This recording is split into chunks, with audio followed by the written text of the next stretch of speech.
और मेरे बहुत आदरणीय सम्माननीय श्री चतुर्भुज मित्तल जी, श्री अग्निशेखर जी, सुश्री वीना शर्मा जी, डॉक्टर सुरेंद्र जी और भाई श्री रोशन लाल जी, मेरे सहयोगी रहे श्री सत्यप्रकाश भारत जी और महंत श्री नकोदर दास जी और बहन और भाई सभी को मैं प्रणाम करता हूँ, अभिवादन करता हूँ और इस बात के लिए क्षमा चाहता हूँ कि मैंने चलते हुए पंखे बंद कराए हैं, क्योंकि आपसे मुझे कुछ शांति से करनी है देश और समाज के बारे में। थोड़ी गर्मी हम सहन करें, क्योंकि इस देश की आज़ादी के लिए जिन्होंने कुर्बानी दी है उन्होंने आपसे ज़्यादा गर्मियाँ सहन की हैं।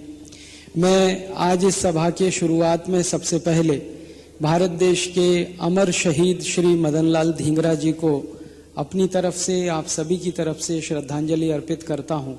ईश्वर से प्रार्थना करता हूँ कि जब जब भारत देश को ज़रूरत पड़े ऐसे सैकड़ों हजारों मदन लाल धींगरा इस देश में पैदा होते रहें और इस देश के सम्मान के लिए, इस देश की आज़ादी के लिए अपने आप को कुर्बानी देते रहें।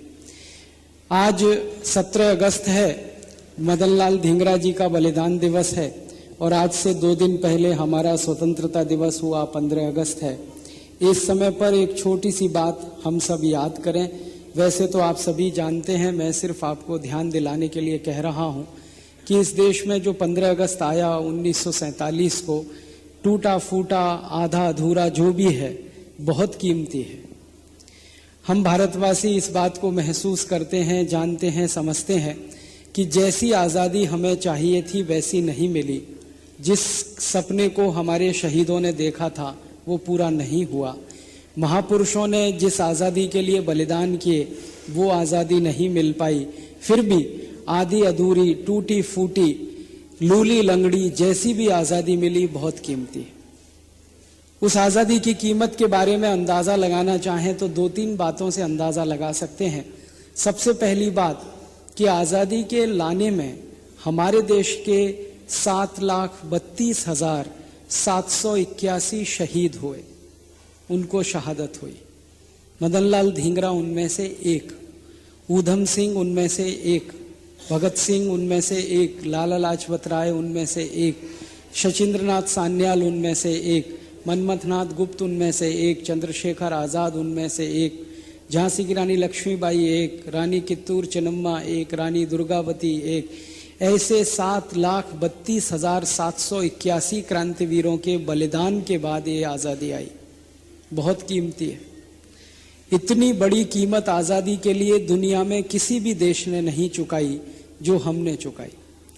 दुनिया में बहुत सारे देश गुलाम हुए हैं अलग अलग समय पर।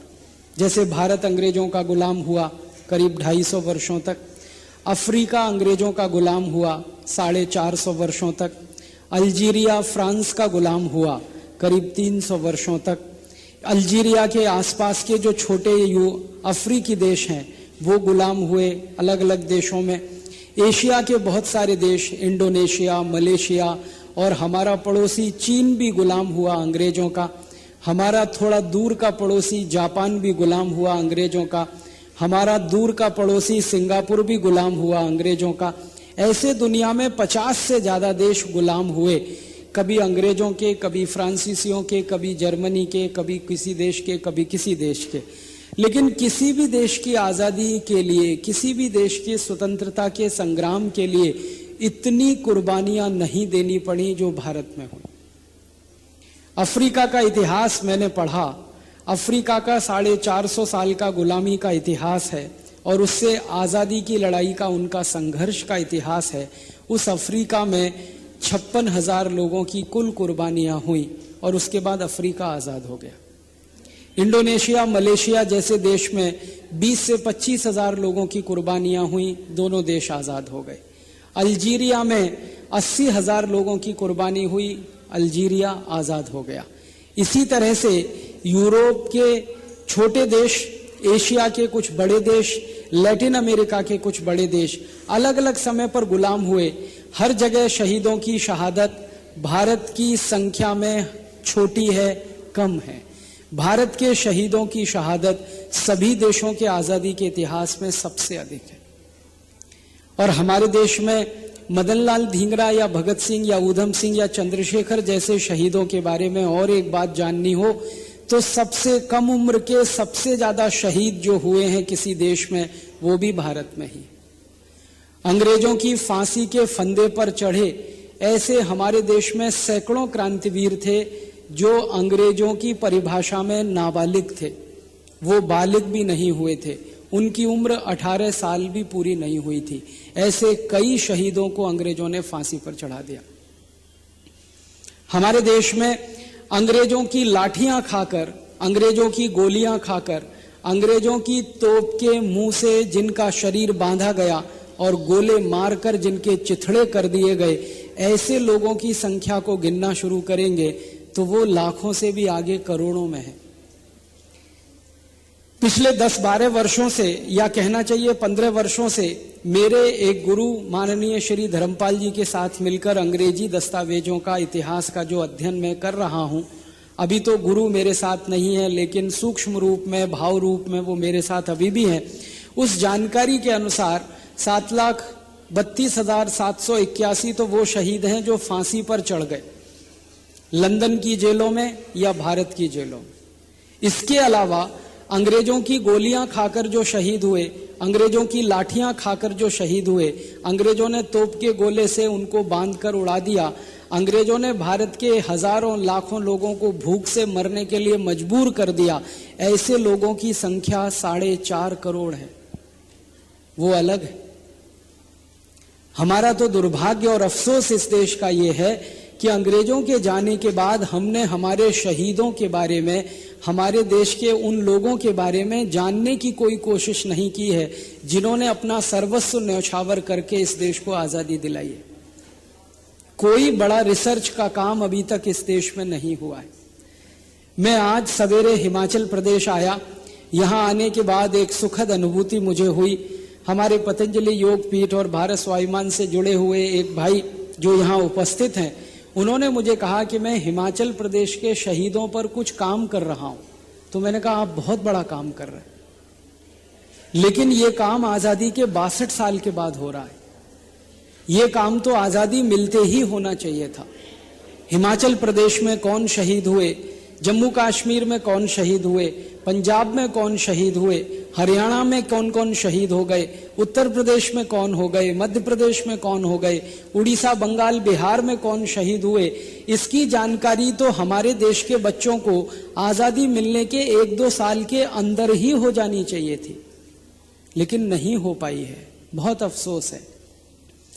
मेरे जैसे आदमी को भी हिंदुस्तान के शहीदों के बारे में कोई कहे कि आप एक सूची बनाओ, कितने शहीदों के बारे में आप जानते हो, तो 10, 20, 50, 100, 200, 500 नाम लिखने के बाद मेरी कलम भी रुक जाएगी, क्योंकि मुझे भी नहीं मालूम है।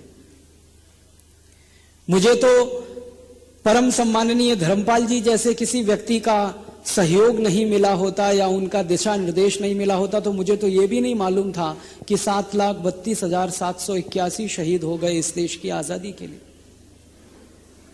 4.5 करोड़ से ज्यादा लोग शहीद हो गए परोक्ष रूप से इस देश की आजादी के लिए। और ये 4.5 करोड़ की संख्या उस समय के भारत की है जब भारत की कुल आबादी 22 करोड़ की थी। 22 करोड़ की आबादी में 4.5 करोड़ लोगों का शहीद हो जाना कोई मामूली बात नहीं है, बहुत गहरी और बहुत ऊंची बात है, जिसका विश्लेषण होने पर हमें अंदाजा लगेगा कि लोगों में आजादी का और स्वतंत्रता का जज्बा कितना ऊंचा था कि वो सब कुछ बलिदान देकर इस देश से चले गए। अगर हम मोटी सी बात समझने की कोशिश करें, 22 करोड़ की आबादी में 4.5 करोड़ लोगों का शहीद हो जाना माने 25% आबादी का देश की आजादी के लिए खत्म हो जाना, फना हो जाना, न्योछावर हो जाना। 25% आबादी किसी देश की अपनी स्वतंत्रता के लिए, अपनी आजादी के लिए खत्म हो जाए, फना हो जाए, तो ये कोई साधारण बात नहीं है। इसलिए मैंने कहा आजादी बहुत कीमती है, स्वतंत्रता बहुत कीमती है, भले ही ये आधी अधूरी है। हमारे मन में क्रोध है, गुस्सा है कि आजादी आई, देश का बंटवारा हुआ, देश के 2 टुकड़े हुए, उसका क्षोभ है, रंज है, गम है हमारे दिल में। आजादी पूरी आनी चाहिए थी, देश खंड खंड नहीं बंटना चाहिए था, देश एक ही रहना चाहिए था। लेकिन बटे हुए देश पर हमने आजादी लाई तो आजादी का जो खुशी है, जो सुख है, वो आधा अधूरा सा है। ये बात सही है। और इससे भी ज्यादा सही एक दूसरी बात है कि आजादी आई तो हमारे उन शहीदों के सपनों का क्या हुआ जिन सपनों के लिए शहीदों ने आजादी लाई। मैं एक नाम लेके बात कहता हूं। शहीद आजम भगत सिंह को जब असेंबली में बम गिराने के आरोप में गिरफ्तार कर लिया गया और सैंडर्स की हत्या करने के आरोप में उनको लाहौर जेल में बंद कर दिया गया और उनके ऊपर मुकदमे चलाया जाना शुरू हो गया, उस समय की एक घटना सुना के बात शुरू करना चाहता हूं। शहीद आजम भगत सिंह ने एक घोषणा पत्र लिखा, एक मेमोरेंडम बनाया, एक मैनिफेस्टो बनाया और वो कुछ ऐसा था जो भारत की आजादी के बाद का भारत कैसा होगा उसका स्वप्न दिखाने वाला था। उसमें उन्होंने कुछ महत्वपूर्ण बातें कही।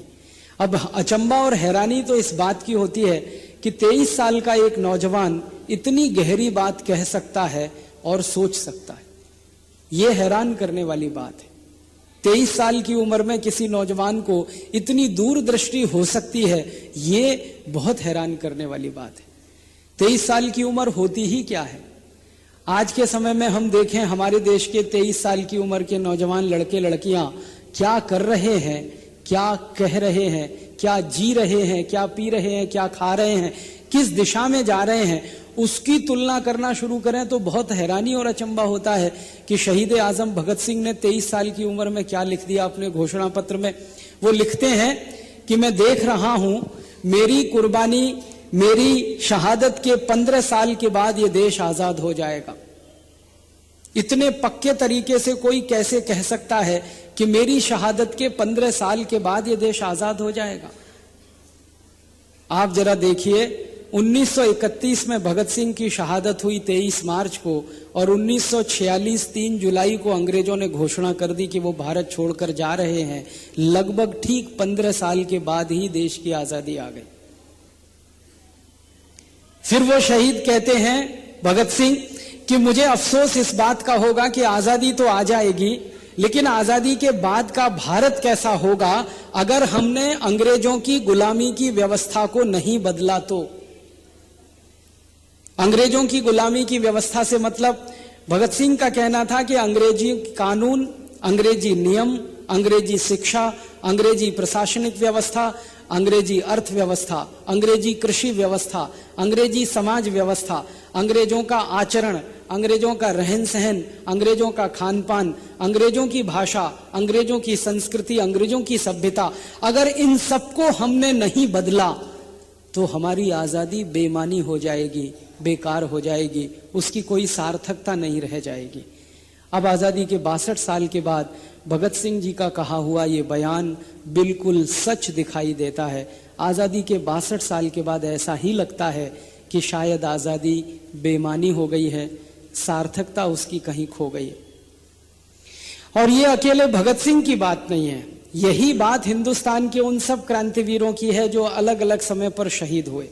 अमर शहीद चंद्रशेखर आजाद, अमर शहीद राम प्रसाद बिस्मिल, अमर शहीद अशफाक उल्लाह, अमर शहीद सचिंद्रनाथ लाहिड़ी, अमर शहीद मनमथनाथ गुप्त, ये सब लोगों ने मिलकर एक संगठन बनाया था और उस संगठन का नाम रखा था हिंदुस्तानी सोशलिस्ट रिपब्लिक एसोसिएशन। ये संगठन का गठन सन 1924 में हुआ था। वाराणसी इसका केंद्र था, मुख्य कार्यालय था। इस संगठन की तरफ से 9 बिंदुओं का एक घोषणा पत्र जारी किया गया था कि हम ये संगठन बना रहे हैं हिंदुस्तान को आजाद कराने के लिए और आजादी के बाद अपने सपनों का भारत बनाने के लिए। तो जिन शहीदों ने, क्रांतिवीरों ने यह संगठन तैयार किया, इस संगठन के अध्यक्ष थे पंडित राम प्रसाद बिस्मिल और इस संगठन के सचिव हुआ करते थे अमर शहीद चंद्रशेखर आजाद। और बाकी उनके क्रांतिवीरों ने मिलकर एक घोषणा पत्र लिखा और वो पूरे देश के लिए जारी किया। उस घोषणा पत्र का नाम था द रिवॉल्यूशन, क्रांति। और उसमें पहला बिंदु यह था कि आजाद तो हम हो ही जाएंगे, आज नहीं तो कल, बस हमारा संकल्प बढ़ते रहना चाहिए आजादी के लिए। उसमें लिखा गया कि आजादी तो हमें मिलेगी क्योंकि ये हमारी स्वाभाविक स्थिति है। ज्यादा दिन किसी भी प्रजा को कोई भी दूसरा देश गुलाम बनाकर नहीं रख सकता, इसलिए भारत तो आजाद होगा, आज नहीं तो कल, कल नहीं तो परसों, और हमारी कुर्बानियां बेकार नहीं जाएंगी। लेकिन हमारी चिंता आजादी के बाद के भारत की है। उसका स्वरूप कैसा होगा, उसका रंग कैसा होगा, उसका रूप कैसा होगा, किस रास्ते पर वो भारत चलेगा, वो हमारी चिंता का विषय है। तो उसमें उन्होंने स्पष्ट लिखा कि आजादी के बाद भारत की अर्थव्यवस्था ऐसी होनी चाहिए जिसमें कोई किसी का शोषण ना कर सके और कोई बहुत गरीब और कोई बहुत अमीर ना हो सके। पहला बिंदु। दूसरा बिंदु, आजादी के बाद के भारत की कृषि व्यवस्था ऐसा होना चाहिए जिसमें किसी भी किसान को यह ना लगे कि खेती करके उसने जीवन में कोई अपराध किया है या खेती करके उसने कोई पाप किया है। फिर तीसरा बिंदु, आजादी के बाद भारत के हर श्रमिक को, हर मजदूर को इतना सम्मान और इतना वेतन तो होना ही चाहिए कि वो अपने बेटे बेटियों को गर्व से ये कह सके कि तुम भी चाहो तो श्रमिक हो सकते हो, मजदूर हो सकते हो। चौथा बिंदु, आजादी के बाद हिंदुस्तान की किसी भी मां बहन बेटी को रात के 12 बजे किसी अकेली सड़क पर निकलते समय जानवर का डर तो होना चाहिए, लेकिन मनुष्य से कोई डर नहीं होना चाहिए। ऐसा समाज हो इस देश का। आगे का बिंदु, आजादी के बाद इस देश की किसी भी मां बहन बेटी के साथ ऐसी बदतमीजी और बेइज्जती कोई हिंदुस्तानी ना करे जो अंग्रेज पिछले सैकड़ों साल से इस देश में कर रहे हैं। फिर उस घोषणा पत्र का एक बिंदु है, आजादी के बाद भारत के हर अमीर और गरीब, उसमें लिखा है ब्रैकेट में बहुत स्पष्ट कि किसी भी समाज में अमीर और गरीब तो रहेंगे, लेकिन अमीर और गरीब के बीच का अंतर इतना नहीं होना चाहिए कि एक उंगली बिल्कुल छोटी हो जाए और दूसरी उंगली बहुत लंबी हो जाए। उंगलियों में जितनी छोटाई बड़ाई है, उंगलियों में जितनी ऊंचाई नीचाई है, उंगलियों में जितनी कम और बढ़त है, सामान्य रूप से थोड़ी ही है, इतनी ही समाज के अमीर और गरीब में होनी चाहिए। ऐसा आजादी के बाद का भारत हो। और ऐसे कर करके उसमें 9 बिंदु हैं। आखिरी बिंदु है कि हम सब माने भगत सिंह, हम सब माने राम प्रसाद बिस्मिल, हम सब माने अशफाक उल्लाह, जिन्होंने बनाया वो संगठन और जारी किया ये घोषणा पत्र। उसमें कहा कि हम सब इस घोषणा पत्र को जारी कर रहे हैं अपने हस्ताक्षर के साथ, इस उम्मीद से कि हमारे जाने के बाद हिंदुस्तान की नौजवान ताकत इस घोषणा पत्र को, भारत के सपनों को स्वीकार करने में और सार्थक बनाने में रात दिन काम करे। माने हम जितना कर पाएंगे करेंगे, हमारे जाने के बाद भारत की नौजवान ताकत इस काम को आगे बढ़ाए। ये हिंदुस्तान के शहीदों के सपनों का कुछ भारत था। थोड़ा और पीछे चलें, भगत सिंह, ऊधम सिंह, चंद्रशेखर, मदनलाल धिंगड़ा, अशफाक उल्लाह, ये सब क्रांतिवीर थे 19वीं शताब्दी के। 18वीं शताब्दी के क्रांतिवीरों की बात करें, नाना साहब पेशवा, तात्या टोपे, झांसी की रानी लक्ष्मीबाई, मौलाना अजीमुल्लाह, मौलाना अमजद खान, इन क्रांतिवीरों की बात करें, उनका सपना क्या था? उनका सपना एक ही था जो 19वीं शताब्दी के क्रांतिवीरों का था, संपूर्ण आजादी चाहिए, संपूर्ण स्वराज्य चाहिए, इससे कम कुछ नहीं चाहिए। समय समय पे भारत में क्या होता था, जब जब भारत में अंग्रेजों के खिलाफ कोई बगावत होती थी, संग्राम होता था, कोई बड़ी लड़ाई होती थी, तो अंग्रेज सरकार भारतवासियों के सामने लॉलीपॉप फेंकती थी, चुग्गा फेंकती थी। अंग्रेजों की सरकार क्या कहती थी भारतवासियों से? आप हमारे साथ मिल जाओ और मिलकर इस देश की सत्ता चलाओ। माने अंग्रेजों की जो सरकार चल रही है, इस सरकार में आप भारतवासी भी शामिल हो जाओ और मिलकर देश चलाओ। अंग्रेज भी रहें, भारतवासी भी रहें। इस तरह का समय समय पर अंग्रेज प्रस्ताव प्रस्तुत करते थे। एक बार कुछ भारतवासी उसमें फंस भी गए, उनके चक्कर में आ गए। शायद मन कमजोर था, संकल्प कमजोर था, दूर की कोई दृष्टि नहीं थी, कोई पक्की उनकी जमीन नहीं थी, कोई उनकी नींव नहीं थी, इसलिए फंस गए होंगे। तो कुछ भारतवासियों ने मिलकर एक पार्टी बना ली थी जिसका नाम था स्वराज पार्टी। इस स्वराज पार्टी के अध्यक्ष हुआ करते थे पंडित मोतीलाल नेहरू। इस स्वराज पार्टी के सचिव हुआ करते थे फिरोज शाह मेहता। इस स्वराज पार्टी में शामिल हुआ करते थे सुरेंद्रनाथ बनर्जी, इस स्वराज पार्टी में शामिल हुआ करते थे सुरेंद्रनाथ सेन, जिनको हम भारत के इतिहास में नरम दल का नेता कहते हैं। वो नरम दल के ज्यादातर नेता इस स्वराज पार्टी में थे और इनका काम क्या था? अंग्रेजों से वार्ता कर लो, कोई समझौता हो जाए और अंग्रेजों के साथ हम भी सरकार में शामिल हो जाएं, थोड़ा अंग्रेज लूटें, थोड़ा हम लूटें, काम इस तरह से चले। जैसे आज हमारे देश में कोलिशन गवर्नमेंट चलती है ना, सत्ता के लिए ये पार्टी भी, ये पार्टी भी, ये पार्टी भी सब मिलकर एक साथ हो जाए, थोड़ा तुम लूटो, थोड़ा हम लूटें, तुम्हारा पेट भरे, हमारा पेट भरे। तो ये कोलिशन गवर्नमेंट भारत में कोई नई चीज नहीं है, ये अंग्रेजों के जमाने का किस्सा है। स्वराज पार्टी भी ऐसा ही एक प्रयास था कि अंग्रेजों के साथ मिलकर कोलिशन में एक सरकार चलाई जाए। तो वो कोलिशन वाले लोग क्या कहते थे? भले आजादी मिले ना मिले, भले स्वतंत्रता आए या ना आए, भले अंग्रेज चाहे भारत में रहें, चाहे तो लंदन चले जाएं, हमको अंग्रेजों के साथ सत्ता में शामिल होकर वो सब मलाई चाटने को मिले जिसको अंग्रेज अकेले चाट रहे हैं। तो ये एक माहौल बनता था बीच बीच में। अंग्रेज इस तरह का पासा फेंकते थे, हिंदुस्तानी कुछ नेता उसमें फंसते थे। ऐसे समय पर भारत के क्रांतिवीर, जिनके संकल्प ऊंचे थे, जिनकी नींव बहुत मजबूत थी, जिनके मन में बुलंदी बहुत ज्यादा थी, वो कहा करते थे कि हमको ये कोलिशन की सत्ता नहीं चाहिए, संपूर्ण स्वराज्य चाहिए, पूरी आजादी चाहिए, जिसमें हम हमारे देश के मालिक होंगे। अंग्रेजों के साथ मिलकर सरकार चलाना और सत्ता की बंदर बांट करना, इसके लिए तो ये संग्राम नहीं है।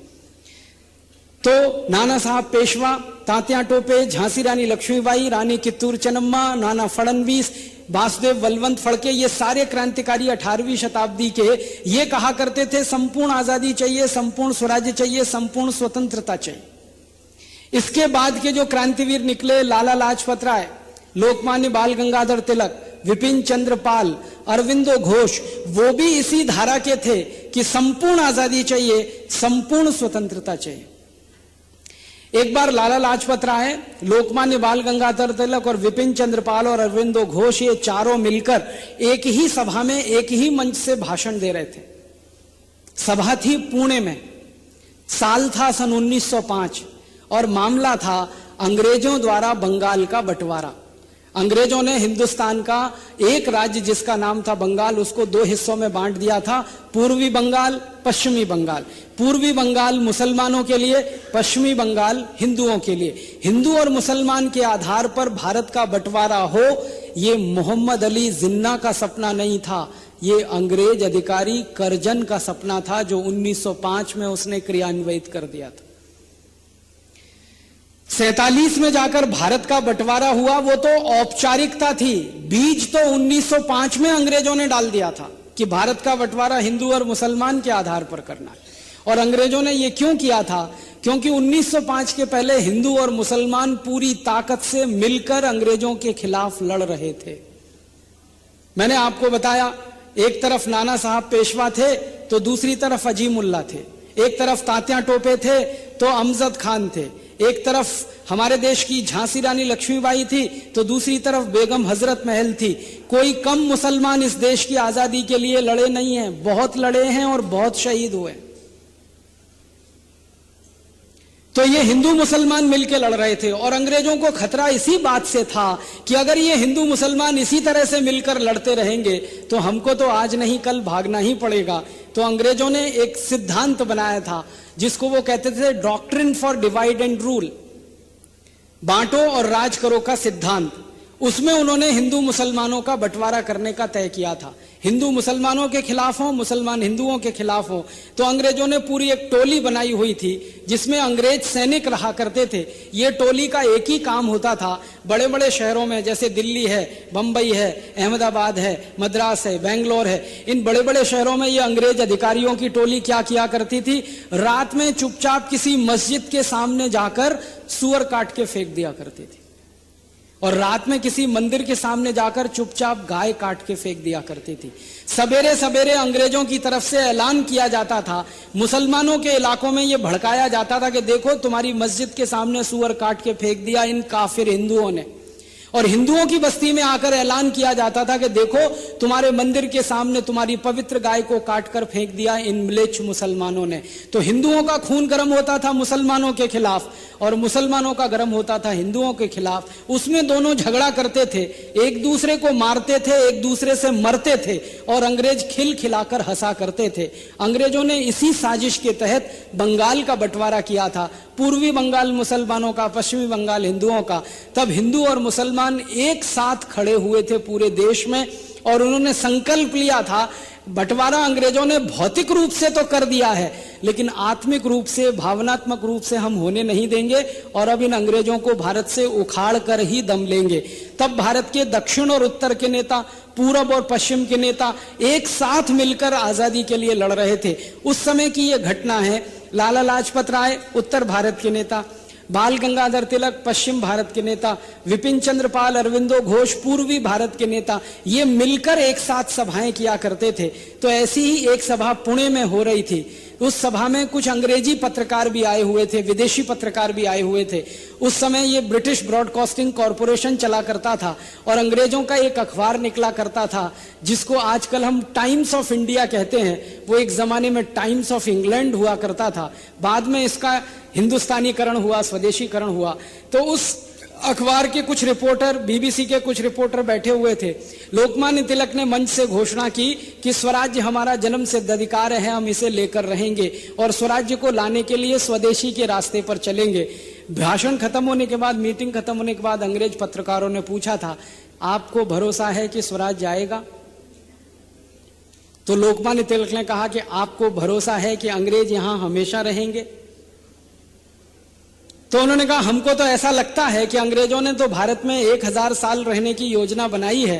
तो लोकमान्य तिलक ने कहा कि इस योजना को पलीता लगाने का काम हम करेंगे और 1000 साल तो क्या हो सकता है, 50 साल भी अंग्रेज हिंदुस्तान में न रह पाए, उसके पहले ही उनको ये देश छोड़कर भाग जाना पड़े।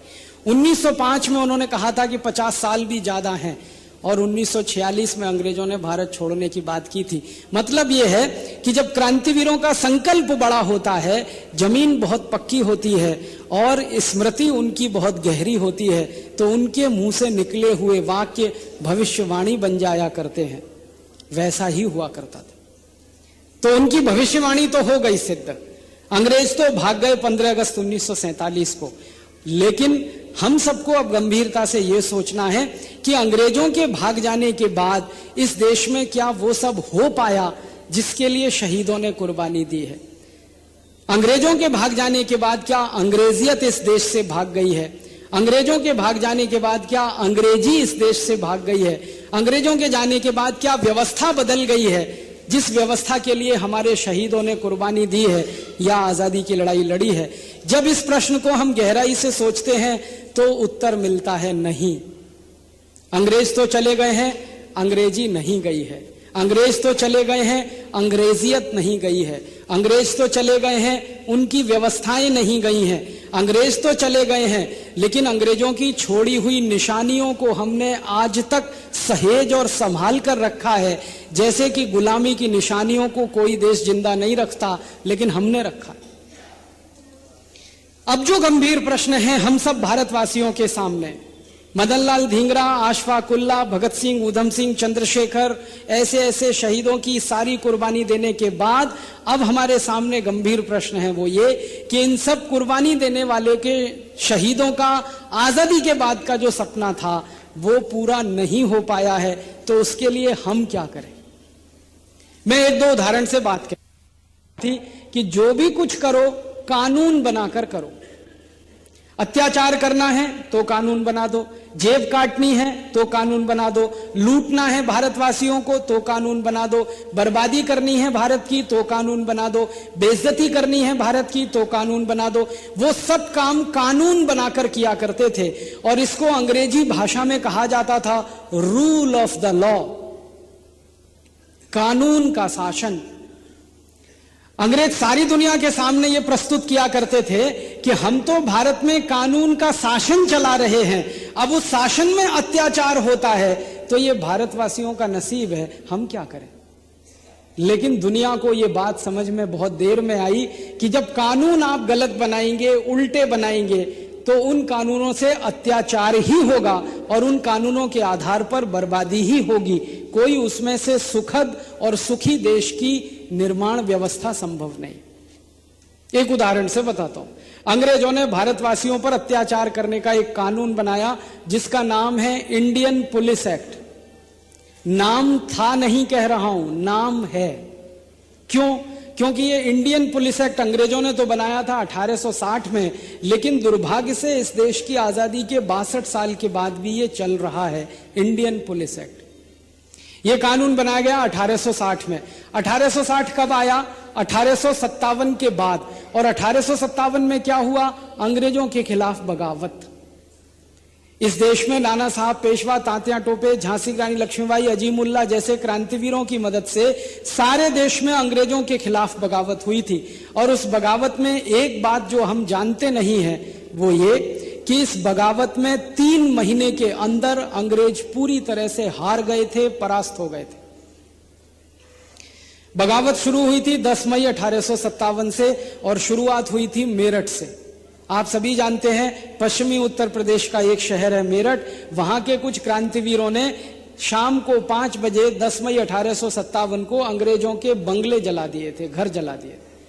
और उन घरों में रहने वाले अंग्रेज जब घर से निकलकर भागे तो मेरठ शहर के नागरिकों ने उनके गर्दन काट दिए थे, सिर काट दिए थे, चाकू घोंप दिया था, हंसिए से गर्दन काट दिया था। और एक ही रात में मेरठ में 1285 अंग्रेजों का कत्लेआम हो गया था। एक भी अंग्रेज मेरठ में जिंदा नहीं बचा था। ऐसे शुरू हुई थी क्रांति। अगले दिन ये क्रांति दिल्ली पहुंच गई, फिर उसके अगले दिन बरेली पहुंच गई, फिर उसके अगले दिन शाहजहांपुर पहुंच गई और लगभग महीने भर के अंदर 350 भारत के स्थान अंग्रेजों की गुलामी से आजाद हो गए थे। 3,64,000 से ज्यादा अंग्रेजों को भारतवासियों ने गाजर मूली की तरह से काट दिया था। आपके मन में सवाल आएगा कि भारतवासी तो अहिंसक हैं, भारतवासी तो दया, प्रेम, करुणा की बात करने वाले हैं, उनके मन में इतनी क्रूरता और इतना पराक्रम कहां से पैदा हो गया कि अंग्रेजों को गाजर मूली की तरह से काट दिया? हमारे यहां एक बात कही जाती है, वो ये कि पानी जब सिर से गुजर जाता है तो सारे लोक लाज छोड़ देने पड़ते।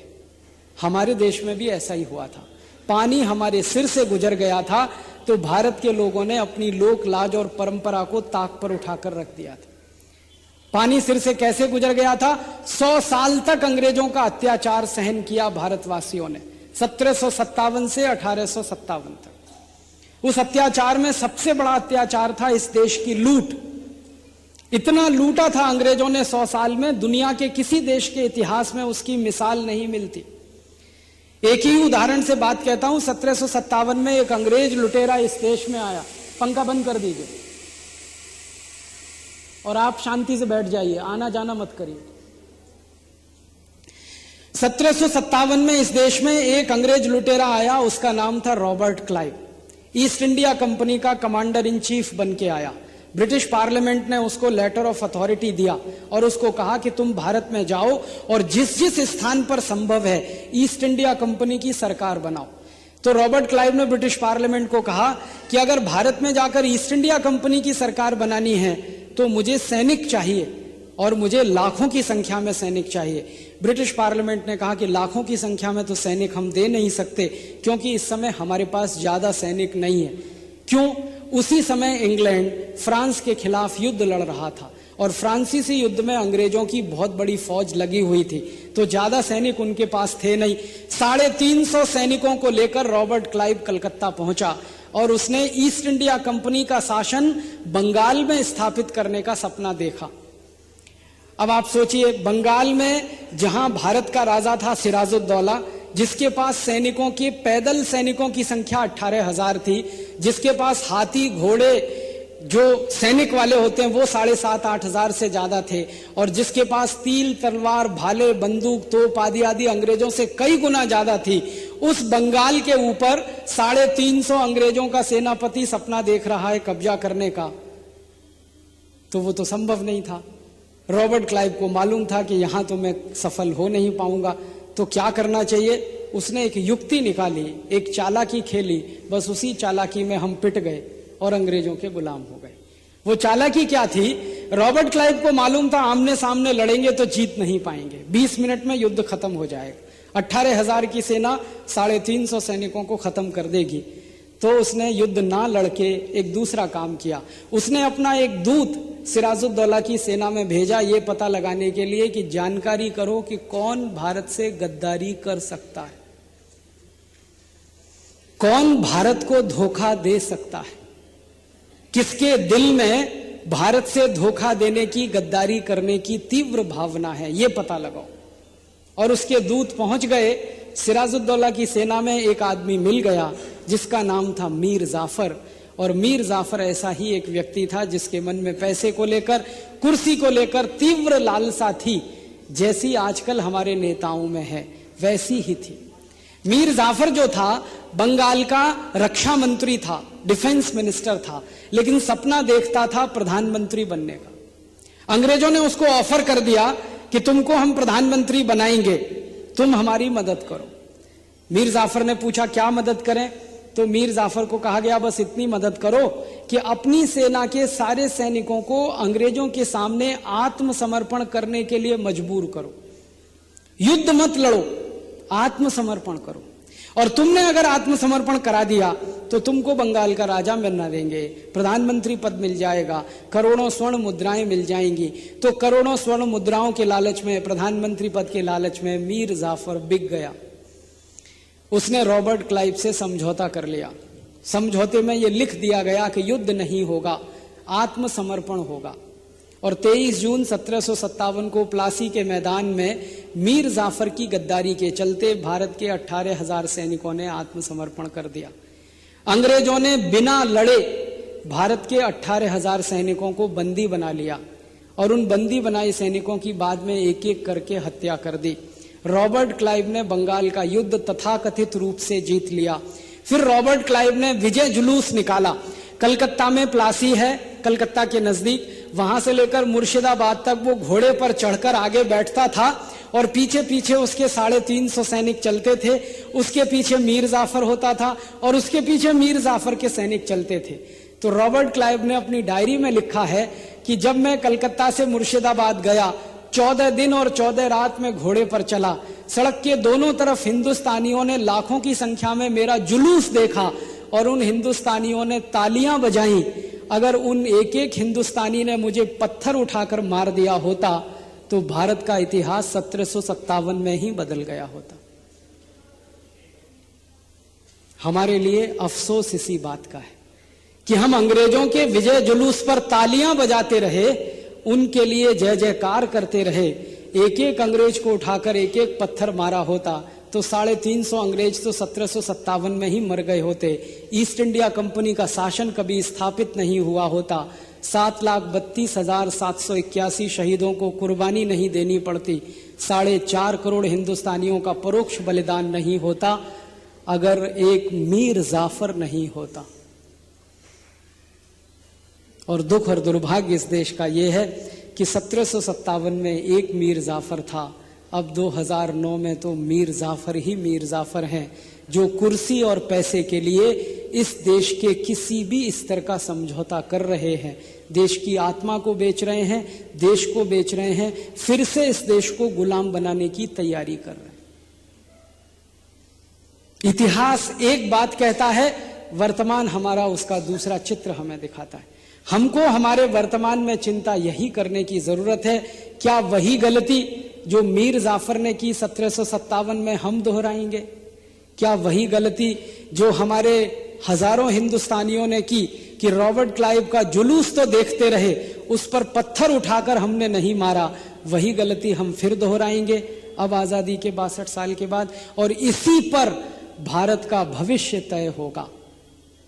अगर हम वही गलती करेंगे जो मीर जाफर से हो गई, जो उन हजारों भारतवासियों से हो गई जिन्होंने अंग्रेजों के जुलूस पर तालियां तो बजाई, पत्थर नहीं फेंका, वही गलती अगर हम करेंगे तो आने वाली पीढ़ियां हमें माफ नहीं करेंगी और हमारा नाम भी मीर जाफरों की श्रेणी में लिया जाएगा। हमारा नाम भी इस देश के उन गद्दारों की श्रेणी में लिया जाएगा जिन्होंने गुलाम बनाया। और अगर ये गलती करने से हम बच गए और हमने वही सत्कर्म किया जो स्वर्गीय मदनलाल धींगरा ने किया, भगत सिंह, ऊधम सिंह, चंद्रशेखर ने किया, अशफाक उल्लाह, अजीमुल्लाह ने किया, अगर वही सत्कर्म हम कर गए तो आने वाली पीढ़ियां हमको भी वैसे ही याद करेंगी जैसे आज हम मदनलाल धींगरा को याद कर रहे हैं, भगत सिंह, ऊधम सिंह, चंद्रशेखर को याद कर रहे हैं। हमारे सामने रास्ता खुला है, हम चाहें उस रास्ते पर चल पड़े। अगर चल पड़े देश की आजादी को बचाने के रास्ते पर, स्वराज्य लाने के रास्ते पर, स्वतंत्रता लाने के रास्ते पर, तो शायद ईश्वर भी सहयोग करेगा, वो भी हमारे लिए सद्भाव अपने मन में रखेगा। और नहीं चल पड़े तो आने वाली पीढ़ियां कभी माफ नहीं करेंगी, क्योंकि इतिहास बहुत क्रूर होता है, बहुत निर्मम होता है। वो विश्लेषण बिल्कुल पाक साफ करता है। इतिहास में भावना नहीं होती है, तथ्य होते हैं। इतिहास भावना से नहीं चलता, सत्य से चलता है। तो ये तथ्य और सत्य भी दर्ज किया जाएगा आने वाले समय में। तो मैं तो आप सबको ये दावत देने आया हूं, निमंत्रण देने आया हूं। दो रास्ते हमारे सामने खुले हुए हैं, एक शहीदों का बताया हुआ, महापुरुषों का बताया हुआ, और दूसरा हमारे गद्दारों का दिखाया हुआ। गद्दारों वाले रास्ते पे चलें, आपकी मर्जी है, शहीदों वाले रास्ते पर चलें, आपकी मर्जी है। भगवान आपको दोनों ही तरह के काम करने के लिए आपको इस देश में भेज दिया है, समाज में भेज दिया है, निमित्त आपको बना दिया। मैं कम से कम मानता हूं कि आप सब लोग शहीदों के, महापुरुषों वाले रास्ते पे ही चलने वाले हैं, वरना इस कार्यक्रम में आप क्यों आते, ये तो स्पष्ट है। विवेक भाई ने यह कार्यक्रम आयोजित किया, उनके सहयोगियों ने किया, और ये सर्व हितकारी मंच की तरफ से कार्यक्रम आयोजित हुआ, और आप सब इतनी बड़ी संख्या में आए, तो ये तो पक्का है कि आपके दिल में शहीदों के प्रति सम्मान है, सद्भावना है, और कहीं ना कहीं दिल के किसी कोने में सुप्त ही सही एक इच्छा है कि हम भी कुछ ऐसा कर गुजरें जो हमारे शहीदों ने कभी कर दिया। ये है, इसलिए आप आए हैं। तो इसलिए यही बात अभी कहूंगा मैं आपसे। अब करना क्या है, शहीदों के सपनों का भारत बनाना है, मोटी सी सीधी सी बात है। अंग्रेजों ने भारत को लूट मार करने के लिए, बर्बाद करने के लिए जो कुछ किया है वो सब हटाना है, हमें खत्म कर देना है, जलाकर फेंक देना। जैसे मैं पहले कह रहा था ना, अंग्रेजों ने कुछ कानून बनाए आपको बर्बाद करने के लिए। एक कानून बनाया, इंडियन पुलिस एक्ट। उस कानून में व्यवस्था क्या की कि भारत में कोई भी क्रांतिकारी अंग्रेजों की सरकार के खिलाफ कुछ भी करे, उसको मारो, उसको पीटो, डंडों से मारो, डंडे से पीटो, गोली से मारो, खत्म कर दो, उसके घर वालों के ऊपर विपत्तियां डालो, उसकी संपत्ति लूट लो। पुलिस को सारे अधिकार हैं बेरोक टोक, और भारतवासी को कोई अधिकार नहीं अपनी रक्षा का, अपनी सुरक्षा का। यह कानून था इंडियन पुलिस एक्ट। इसको अगर एक वाक्य में मैं कहूं अंग्रेजों की भाषा में, तो इंडियन पुलिस एक्ट में हर पुलिस अधिकारी को राइट टू ऑफेंस है, लेकिन किसी भी भारतवासी को राइट टू डिफेंस नहीं है। पुलिस वाला चाहे उतने अत्याचार आपके ऊपर कर सकता है, आप उस अत्याचार को रोकने के लिए पुलिस वाले का डंडा भी नहीं पकड़ सकते। अगर कोई पुलिस वाला आपको डंडे से मार रहा है और आपने डंडा उसका पकड़ लिया, तो मुकदमा आपके खिलाफ बनेगा, एफआईआर आपके खिलाफ दर्ज होगा कि उस पुलिस वाले को आपने ड्यूटी करने से रोका। पुलिस वाले की ड्यूटी है आपको डंडे से मारे, मार मार कर आपकी हड्डियां तोड़ दे, लहूलुहान कर दे। और ये पुलिस वाले को ड्यूटी किसने दी? इंडियन पुलिस एक्ट ने। और ये कानून किसने बनाया? अंग्रेजों की संसद ने। कब? 1860 में। क्यों? क्योंकि 1857 में बगावत हो गई थी और अंग्रेज पुलिस वालों का भारतवासियों ने कत्लेआम कर दिया था। तो कोई भारतवासी अंग्रेज पुलिस वाले को कुछ ना कर सके, इसके लिए यह कानून बना था। अब 1860 में यह कानून बना, इसके दुष्परिणाम भयंकर हुए। अंग्रेजों की पुलिस ने लाठियां जो चलाना शुरू किया इस कानून बनने के बाद, उसमें सैकड़ों हजारों क्रांतिवीरों की इस देश में शहादत हुई। एक का नाम बताना चाहूंगा, लाला लाजपत राय।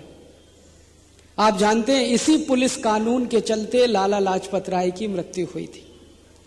लाला लाजपत राय और उनके सहयोगियों ने अंग्रेजी कानून का विरोध करने के लिए एक जुलूस निकाला था लाहौर में।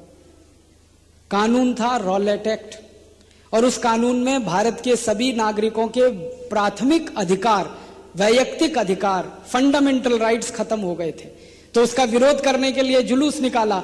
उस जुलूस पर अंग्रेज अधिकारी सैंडर्स ने लाठियां बरसाई थी, और सैंडर्स की लाठियां लाला लाजपत राय के सिर में इतनी गहरी लगी थी कि लाला जी को ब्रेन हेमरेज हुआ था और अस्पताल में उनकी मृत्यु हुई थी। तब शहीद आजम भगत सिंह ने कसम खाई थी कि अगर हमें न्याय नहीं मिला, माने लाला लाजपत राय की हत्या करने वाले अंग्रेज अधिकारी सैंडर्स को कड़ा दंड नहीं दिया गया, तो हम मानेंगे हमें न्याय नहीं मिला, और वो न्याय फिर हम अपने हाथ में लेंगे और सैंडर्स को उसकी गति तक पहुंचाएंगे। अंग्रेज सरकार ने सैंडर्स का कुछ नहीं किया। तब भगत सिंह को और उनके सहयोगियों को योजना बनाकर सैंडर्स का वध करना पड़ा, गोली मारनी पड़ी, और उस गोली मारने के जुर्म में भगत सिंह को फांसी की सजा हुई। तो भगत सिंह ने कहा था कि ये सजा मुझे मंजूर है, क्योंकि लाला जी पर पड़ी एक एक लाठी का बदला लेने के लिए मैंने ये काम किया था, मेरे व्यक्तिगत किसी सुख सुविधा के लिए ये काम मैंने नहीं किया था। मुझे दुख और अफसोस है कि जिस अंग्रेजी पुलिस कानून के चलते लाला लाजपत राय पर लाठियां पड़ी और उनकी मृत्यु हुई, वही अंग्रेजी पुलिस कानून इस देश में आजादी के 62 साल के बाद भी चल रहा है। वही इंडियन पुलिस एक्ट आज भी चल रहा है। अंतर इतना ही है कि पहले गोरे अंग्रेज लाठियां बरसाते थे, अब काले अंग्रेज लाठियां बरसा रहे हैं। लाठियां तो अभी भी इस देश के नागरिकों पे बरस रही हैं, कानून तो अभी भी वही चल रहा है। कभी कभी बहुत दुख होता है मन में कि अंग्रेजों की पुलिस और काले अंग्रेजों की पुलिस, आजादी के बाद की पुलिस को मैं काले अंग्रेजों की पुलिस कहता हूं, काले अंग्रेजों की पुलिस कई बार गोरे अंग्रेजों से भी 10 कदम आगे निकल के लाठी चार्ज करती है। एक दिन अचानक से अखबार में पढ़ना पड़ता है कि दिल्ली में अंधे लोगों ने अपनी कुछ मांगों के लिए सरकार के सामने कोई प्रदर्शन किया, तो काले अंग्रेजों की पुलिस ने अंधों के ऊपर लाठी चार्ज किया। जो लाठी की मार से बचकर भाग भी नहीं सकते, उनके ऊपर काले अंग्रेजों की पुलिस लाठी चार्ज करती। एक दिन अखबार में खबर पढ़नी पड़ती है और टीवी चैनलों पर देखना पड़ता है अपनी आंखों से कि हमारे देश के लूले लंगड़े विकलांग लोगों ने अपनी कुछ मांगों के लिए सरकार के सामने प्रदर्शन किया और काले अंग्रेजों की पुलिस ने उन विकलांगों पर लाठी चार्ज किया। एक दिन हमें खबर मिलती है और अखबार में हम पढ़ते हैं, टीवी चैनलों पर देखते हैं कि हिंदुस्तान की आजादी के 62 साल के बाद हर किसान के खेत को हम पानी नहीं दे पाए। हिंदुस्तान की कुल खेती योग्य जमीन 14 करोड़ हेक्टेयर है, पानी सिर्फ 5 करोड़ हेक्टेयर जमीन को उपलब्ध है। 9 करोड़ हेक्टेयर जमीन पर खेती भगवान की कृपा से, बारिश की कृपा से होती है, और जब कभी बारिश ना हो, सूखा पड़ जाए, तो 9 करोड़ हेक्टेयर की खेती करने वाले किसान भूखमरी की हालत में पहुंच जाते हैं। वो भूखमरी की हालत में पहुंचे हुए किसान जब अपने खेत के लिए पानी मांगने का कोई आंदोलन करते हैं, तो काले अंग्रेजों की पुलिस उन पर गोलियां चलाती है और किसानों को वैसे ही मर जाना पड़ता है जैसे शहीदों को अंग्रेजों की पुलिस के सामने मर जाना पड़ता था। आप सब अगर नियमित रूप से अखबार पढ़ते होंगे, समाचार पढ़ते होंगे, तो आपको थोड़े दिन पहले याद होगा राजस्थान में किसानों ने अपने खेत में पानी की मांग के लिए एक काली अंग्रेज सरकार के सामने प्रदर्शन किया। दुख और दुर्भाग्य है कि वो काली अंग्रेजों की सरकार भारतीय जनता पार्टी की सरकार थी, जिसने किसानों के ऊपर गोली चलाने का आदेश दिया। 17 किसानों की तुरंत मौत हुई, और उस गोली चलाने का आदेश देने वाली मुख्यमंत्री वसुंधरा राजे सिंधिया को अब राजस्थान के किसानों ने ऐसा सबक सिखाया कि राजस्थान से बीजेपी का पत्ता साफ हो गया। लेकिन मुझे जो कहना है वो ये कि सरकार कांग्रेस की हो या बीजेपी की, जनता दल की हो या सीपीएम की, सीपीआई की हो या मार्क्सवादी सीपीआई की, सिंगूर में आप जानते हैं सीपीआई और सीपीएम की सरकार ने किसानों के ऊपर जो गोलीबार किया, 21 किसान उसमें मर गए। क्या अपराध था उन किसानों का? अपनी जमीन बचाने की लड़ाई लड़ रहे थे, अपने खेत बचाने की लड़ाई लड़ रहे थे। तो आजादी के 62 साल में अपनी जमीन बचाना, अपना खेत बचाना अगर हमारा अधिकार नहीं बनता, तो 62 साल की इस आजादी का क्या करें? आजादी सिर्फ तिरंगा झंडा फहराने का नाम नहीं होती है, और आजादी सिर्फ जनगणमन गाने का नाम नहीं होती है। आजादी सिर्फ 15 अगस्त मनाने का नाम नहीं होती है। आजादी उससे ज्यादा बड़ी और गहरी कोई चीज होती है। मुझे अपने आप से ये सवाल पूछने के लिए तकलीफ होती है कि अगर अंग्रेजों के जमाने में हमारे किसान अपने खेत बचाने की लड़ाई लड़ते थे, और एक अंग्रेज सरकार जिसका नाम था डलहौजी, जिसने एक कानून बनाया था लैंड एक्विजिशन एक्ट, जमीन को अधिग्रहण करने का कानून, उस कानून की ताकत पर अगर डलहौजी लाखों किसानों की जमीनें छीनता था और वो किसान संघर्ष करते थे और उस समय हमारे शहीदों का सपना यह था कि कल को ये डलहौजी चला जाएगा, आजादी आ जाएगी, फिर नई सरकार बनेगी, भारतवासियों की सरकार बनेगी और डलहौजी का बनाया काला कानून इस देश से खत्म हो जाएगा। अब उन क्रांतिकारियों की आत्मा को हम क्या जवाब दें कि डलहौजी तो मर गया, अंग्रेज भी चले गए, लेकिन उनका बनाया हुआ लैंड एक्विजिशन एक्ट इस देश में आज भी चल रहा है और हजारों किसानों की लाखों एकड़ जमीन को निगल रहा है। और वो किसान अपनी जमीन बचाने के लिए अगर संघर्ष पर उतरते हैं तो काले अंग्रेजों की पुलिस गोलियां चलाकर उनको मार डालती है। आजादी में और गुलामी में अंतर क्या रह गया? मुझे तो यही दिखाई देता है कि ये BJP, Congress, Janata Dal, CPM, CPI, मार्क्सवादी पार्टी हो या कम्युनिस्ट पार्टी, ये सब सत्ता व्यवस्था के खेल में लड़ने वाली पार्टियों के चेहरे सब एक ही हैं, चरित्र भी सब एक ही हैं, नाम बस अलग अलग है। और आपको और मुझको मूर्ख बनाने के लिए घोषणा पत्र का कवर का रंग अलग अलग है, अंदर सब कुछ एक ही लिखा हुआ है और अंदर सब एक ही तरीके से काम करते। इसलिए दिल में दर्द होता है। ये कहते हुए मुझे खुशी नहीं होती कि ये काले अंग्रेजों की सरकारें हैं, ये दर्द का भाव है जो आजादी के 62 साल के बाद कहना पड़ता है कि गोरे अंग्रेजों की सरकारें, काले अंग्रेजों की सरकारें लगभग एक ही जैसी हैं। पुलिस का कानून वही है, जमीन छीनने का कानून वही है, कलेक्टर होने का कानून वही है जो अंग्रेजों के जमाने में था। एक इंडियन सिविल सर्विसेज एक्ट बनाया अंग्रेजों ने, उसमें कलेक्टर नाम का एक अधिकारी तय कर दिया। वो अधिकारी का काम था कि किसानों से लगान वसूल करना, व्यापारियों से, उद्योगपतियों से टैक्स इकट्ठा करना, अंग्रेजों की सरकार को जमा करना। कलेक्ट करने के लिए कलेक्टर होता था, टैक्स कलेक्शन के लिए कलेक्टर होता था। तो जिस आधार पर कलेक्टर नियुक्त किया जाता था, जो कानून उसके लिए बनाया जाता था, इंडियन सिविल सर्विसेज एक्ट, वो कानून तो आजादी के 62 साल के बाद भी चल रहा है। बस अंतर इतना ही है कि पहले उसमें इंडियन सिविल सर्विसेज एक्ट होता था, अब इंडियन एडमिनिस्ट्रेटिव एक्ट हो गया है। कलेक्टर नाम की पोस्ट जो अंग्रेजों के जमाने में थी वो आजादी के 62 साल के बाद भी है। कहीं कहीं उसका नाम बदल गया है, कहीं उसे डिप्टी कमिश्नर कह देते हैं, कहीं उसको डिस्ट्रिक्ट मजिस्ट्रेट कह देते हैं, लेकिन अधिकार उसके सब वही हैं जो अंग्रेजों के जमाने में कलेक्टर के हुआ करते थे। अंग्रेजों ने एक कानून बनाया हिंदुस्तान में न्याय देने के लिए। दुर्भाग्य से वो कानून सिद्ध हुआ अन्याय करने वाला। उसका नाम है आईपीसी, इंडियन पीनल कोड। एक बना दिया, उसका नाम है सीआरपीसी, क्रिमिनल प्रोसीजर कोड। एक बना दिया, उसका नाम है सीपीसी, सिविल प्रोसीजर कोड। ये तीनों कानून की ड्राफ्टिंग करने वाला एक अंग्रेज था जिसका नाम था टीबी मैकॉले, जिसने भारतीय शिक्षण पद्धति का नाश करके अंग्रेजी शिक्षा इस देश में लागू कराई। मैकॉले ने ब्रिटिश पार्लियामेंट में खड़े होकर एक दिन भाषण दिया था। 2 फरवरी 1835 को मैकॉले ब्रिटिश पार्लियामेंट में भाषण दे रहा है और क्या कह रहा है? वो कह रहा है, I have seen length and breadth of this country India. मैंने भारत का उत्तर से दक्षिण, पूरब से पश्चिम सारा कुछ देखा है। And I have never seen A bagger in this country India. मैंने आज तक अपने जीवन में एक भी भिखारी नहीं देखा है जो भारत की सड़क पर भीख मांगता। फिर आगे कहता है, I have never seen A unemployed youth in this country India. मैंने एक भी बेरोजगार नौजवान इस भारत में नहीं देखा है। फिर आगे कहता है, such wealth and high moral values I have seen in this country that we can not conquer this country India. वो कहता है कि इस भारत में इतनी संपत्ति है, इतना धन है, इतना पैसा है और लोगों की मॉरल वैल्यू माने नैतिक शक्ति इतनी ऊंची है कि इस भारत को हम कभी भी जिंदगी में गुलाम नहीं बना सकते। फिर अंत में कहता है, अनटिल एंड अनलेस, जब तक माने तब तक, जब तक कि हम भारत के लोगों की रीढ़ की हड्डी ना तोड़ दें। जब उसने ये शब्द इस्तेमाल किया, रीढ़ की हड्डी ना तोड़ दें, तो कुछ एमपीज खड़े हो गए ब्रिटिश पार्लियामेंट में और उसको पूछने लगे, क्या मतलब है रीढ़ की हड्डी तोड़ने से? तो वो कहता है, भारत के रीढ़ की हड्डी है कुछ चीजें, जब तक हम इनको नहीं तोड़ेंगे भारतवासी गुलाम नहीं होंगे। तो पहली रीढ़ की हड्डी क्या है? वो कहता है भारत की शिक्षा व्यवस्था।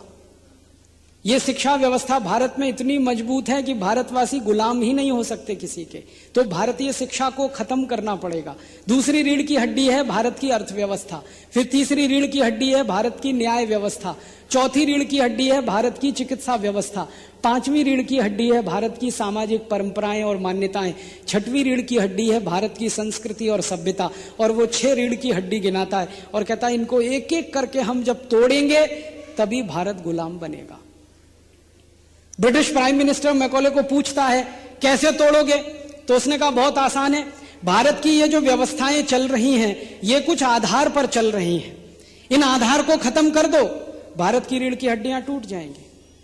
तो उसको पूछा जाता है ब्रिटिश पार्लियामेंट में कि आखिर आधार क्या है, तो वो कहता है कि भारत की जो अर्थव्यवस्था है और जो कृषि व्यवस्था है उसका आधार गाय है। तो अंग्रेजों की समझ में नहीं आई ये बात। फिर पूछा उसको ये गाय क्या होता है, तो मैकॉले डिस्क्राइब कर रहा है कि गाय क्या होता है, गाय क्या होती है। वो डिटेल डिस्क्रिप्शन करता है, 3.5 घंटे बताता है गाय क्या होती है, गाय क्या देती है, उससे भारत में क्या होता है, उसका गोबर है, उसका मूत्र है, उसका दूध है, वगैरह वगैरह, और इससे भारत की सारे सिस्टम की व्यवस्थाओं को चलाने में मदद मिलती है। जब वो डिटेल डिस्क्राइब करता तब अंग्रेजों के समझ में आता, अच्छा गाय इतनी महत्वपूर्ण है तो गाय को ही कटवाना शुरू करो भारत में। तो वो कहता है इसके लिए कानून बनाना पड़ेगा। तो अंग्रेज सरकार कहती है कानून बनाओ और लागू करो और भारत की गाय काटना शुरू करो। तो अंग्रेजों ने कानून बना दिया इस देश में, और मैकॉले के कहने पर इस देश में गाय के कत्ल का जो कानून बना वो आजादी के 62 साल के बाद भी चल रहा है। बस अंतर इतना था कि अंग्रेजों के जमाने में जब गाय कटती थी, जब अंग्रेजों का पूरा शासन इस देश में स्थापित हो गया था, तब वो एक दिन में 30,000 गाय काटते थे और उनके 350 कत्ल खाने चलते थे। अब आजादी के 62 साल के बाद इस देश में 36,000 कत्ल खाने चलते हैं और साल की 4.5 करोड़ गाय कट जाती है। हम आजादी मनाते हैं, 15 अगस्त गाते हैं, स्वतंत्रता का जयकारा लगाते हैं, भारत माता का भी जयकारा लगाते हैं, लेकिन भारत माता का प्राण गाय हर दिन कटती है, सिसकती है, अपने प्राणों की रक्षा के लिए, अपने प्राणों की भीख के लिए। 4.5 करोड़ गाय जिस देश में हर साल कटती हो, हजारों लाखों गाय के बछड़े इस देश में कटते हो, नंदी कटते हो, बैल कटते हो, उनका मांस बाजार में बिकता हो, उसका एक्सपोर्ट किया जाता हो, उससे विदेशी मुद्रा कमाई जाती हो, और हम ये गाना गाएं कि भारत में आजादी मनाओ, स्वतंत्रता मनाओ, 15 अगस्त मनाओ, ये तो झूठ है, पाखंड है। क्योंकि हम इस बात को नहीं भूल सकते कि इस देश की आजादी की कहानी जिन्होंने अपने खून से लिखी है, उनमें से आदि क्रांतिवीर मंगल पांडे ने गाय को बचाने के लिए अपना बलिदान किया था। आजादी तो उसमें जुड़ गई थी। आपको मालूम है 1857 की आजादी की क्रांति जो मेरठ में 10 मई से शुरू हुई थी, वो बैरकपुर बंगाल की छावनी में तो 28 अप्रैल से ही शुरू हो गई थी, जब मंगल पांडे ने गाय की चर्बी लगे हुए कारतूस को मुंह से खोलने से मना कर दिया था और एक अंग्रेज अधिकारी ने आदेश दिया था, तो मंगल पांडे ने उस अंग्रेज अधिकारी को गोली से मार दिया था, मेजर ह्यूसन को, और उसके बाद दूसरे अधिकारी को मार दिया था। फिर मंगल पांडे को फांसी हुई थी। तो फांसी पर लटकाए जाने के वक्त मंगल पांडे के मुंह से जो आखिरी शब्द निकले थे वो यही थे, भारत माता की जय हो, गौ माता की जय हो, अंग्रेजों का नाश हो, अंग्रेजों की शासन व्यवस्था का खात्मा हो, क्योंकि गाय काटते हैं अंग्रेज। तो गाय काटने के सवाल से शुरू हुआ था इस देश की आजादी का संघर्ष। अब आजादी के 62 साल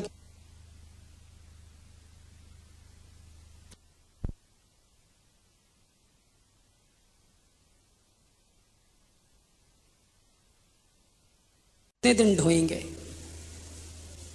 अपने ही अंदर किसी मंगल पांडे को क्यों नहीं खोजते? अपने ही अंदर श्री कृष्ण को क्यों नहीं खोजते? इसलिए मैं कहना चाहता हूं आपको, आजादी आई है टूटी फूटी, आधी अधूरी, लूली लंगड़ी, ये पूरी नहीं है। ये पूरी तब होगी जब शहीदों का एक एक सपना पूरा होगा। अगर मंगल पांडे का सपना था कि गाय की रक्षा हो, तो आजादी के 62 साल बाद होनी ही चाहिए, नहीं तो मंगल पांडे की फांसी अधूरी है, शहादत अधूरी है। अगर लाला लाजपत राय और अमर शहीद भगत सिंह का सपना था कि अंग्रेजी पुलिस के बर्बरता का कानून खत्म होना ही चाहिए, तो आज़ादी के 62 साल बाद वो कानून खत्म हो ही जाना चाहिए, भले ही उसके स्थान पर हमें कोई नया कानून बनाना पड़े। नहीं तो भगत सिंह की शहादत अधूरी है, लाला लाजपत राय की शहादत अधूरी। अगर भारत के लाखों करोड़ों किसानों का सपना था कि अंग्रेजों के बर्बरता का कानून, लैंड एक्विजिशन एक्ट, भूमि अधिग्रहण का कानून खत्म होना ही चाहिए, तो आजादी के 62 साल के बाद ये कानून खत्म होना ही चाहिए। क्यों चलना चाहिए? इसलिए पहला बिंदु जो आपके बीच में मैं रखना चाहता हूं वो ये कि आजादी पूरी तब होगी, स्वतंत्रता पूरी तब होगी, स्वराज्य पूरा तब होगा जब अंग्रेजों के बनाए हुए कानून हम इस देश से खत्म करेंगे। जरूरत पड़ने पर उन कानून की किताबों को आग लगाएंगे, चौराहे चौराहे पर जलाएंगे, तब जाकर हम मानेंगे कि हमारे शहीदों का एक सपना पूरा हो। आप बोलेंगे ऐसे कितने कानून हैं अंग्रेजों के बनाए हुए? गाय को काटने का कानून, पुलिस के अत्याचार का कानून, कलेक्टर का कानून, जमीन छीनने का कानून, ऐसे 34,735 कानून है अंग्रेजों के बनाए। इन सब कानूनों को खत्म करना है, आज नहीं तो कल, कल नहीं तो परसों, क्योंकि गुलामी के समय के कानून आजादी में नहीं चलाए जाते, और गुलामी के कानून अगर आजादी में चलें तो फिर आजादी की वर्षगांठ नहीं मनाई जाती, वो फिर पाखंड हो जाती। तो या तो हम 15 अगस्त मनाना छोड़ें, 26 जनवरी मनाना छोड़ें, या अंग्रेजों की गुलामी के कानूनों को रद्द करें, इस देश की संसद करे, बहुत अच्छा है। नहीं तो समाज के लोग खड़े होकर रद्द कर दें। संसद होती क्या है? समाज का प्रतिनिधि। हम समाज के लोग एक दिन तय कर लें और मान लें और तय कर लें कि ये अंग्रेजी कानून को हम नहीं मानेंगे, एक दिन में ये कानून बदल जाएंगे। काले अंग्रेज ज्यादा से ज्यादा क्या करेंगे? आपको जेल में डालेंगे। जेल में इतनी जगह तो हो कि आपको वो डाल सकें, इसलिए जेल जाने से मत घबराइए, उससे मत डरिए। तो पहला महत्वपूर्ण काम हमें कराना है वो अंग्रेजी कानून को खत्म कराना है। दूसरा इसी तरह का महत्वपूर्ण काम हमें कराना है वो ये कि अंग्रेज चले गए तो उनकी भाषा क्यों रखें हम? अंग्रेजी को क्यों रखें? क्या जरूरत है उसकी? हमारे पास अपनी भाषा है हिंदी, हमारे पास अपनी भाषा है गुजराती, मराठी, तमिल, तेलुगु, कन्नड़, कश्मीरी, मलयालम, उड़िया, बांग्ला, आसामी, 22 भाषाएं हैं जिनको संविधान ने स्वीकृत किया है, और सारी भाषाएं अंग्रेजी से बड़ी हैं और अच्छी। मैंने हिंदुस्तान की स्थानीय भाषाओं के शब्दों के शब्दकोश निकालकर अंग्रेजी के शब्दकोश से जब उनका तुलना कराया, आपको सुनकर बहुत खुशी होगी, सुख मिलेगा कि भारत की सबसे छोटी भाषा जो सबसे कम लोगों द्वारा बोली जाती है, उसमें अंग्रेजी से ज्यादा शब्द है। अंग्रेजों की भाषा अंग्रेजी में जितने शब्द नहीं है, उससे ज्यादा भारत की भाषाओं में अंग्रेजी से ज्यादा शब्द है। हमारी असमिया, हमारी बांग्ला, हमारी उड़िया, हमारी ये काश्मीरी भाषा, डोगरी जिसको आप कहते हैं, पंजाबी, हिंदी, सभी भाषाओं में अंग्रेजों की भाषा से ज्यादा शब्द हैं। और अंग्रेजों की भाषा से हमारी भाषाएं बहुत पुरानी है। अंग्रेजों की भाषा, ये अंग्रेजी शुरू हुई है 5वीं शताब्दी से। 5वीं शताब्दी के पहले तो अंग्रेजी का कोई इतिहास नहीं मिलता दुनिया में। 5वीं शताब्दी माने आज से 1500 साल पहले के एक भी ग्रंथ में, एक भी साहित्य में अंग्रेजी का जिक्र नहीं है। जर्मन है, फ्रेंच है, डच है, इटालियन है, रशियन है, जापानीज है, चाइनीज है, डेनिश है, सारी दुनिया की भाषाएं हैं। 5वीं शताब्दी के पहले अंग्रेजी नहीं है। अंग्रेजी का जन्म 5वीं शताब्दी में हुआ, और वो भी कैसे हुआ? किसी एक भाषा से थोड़े शब्द ले लिए, किसी दूसरी से ले लिए, किसी तीसरी से ले लिए, और खिचड़ी बना के प्रस्तुत कर दी। उनके मूल अंग्रेजी शब्द तो सबसे कम है दुनिया में, और चूंकि सबसे नई भाषा है अंग्रेजी, इसलिए सबसे ज्यादा गलतियां भी इसी में।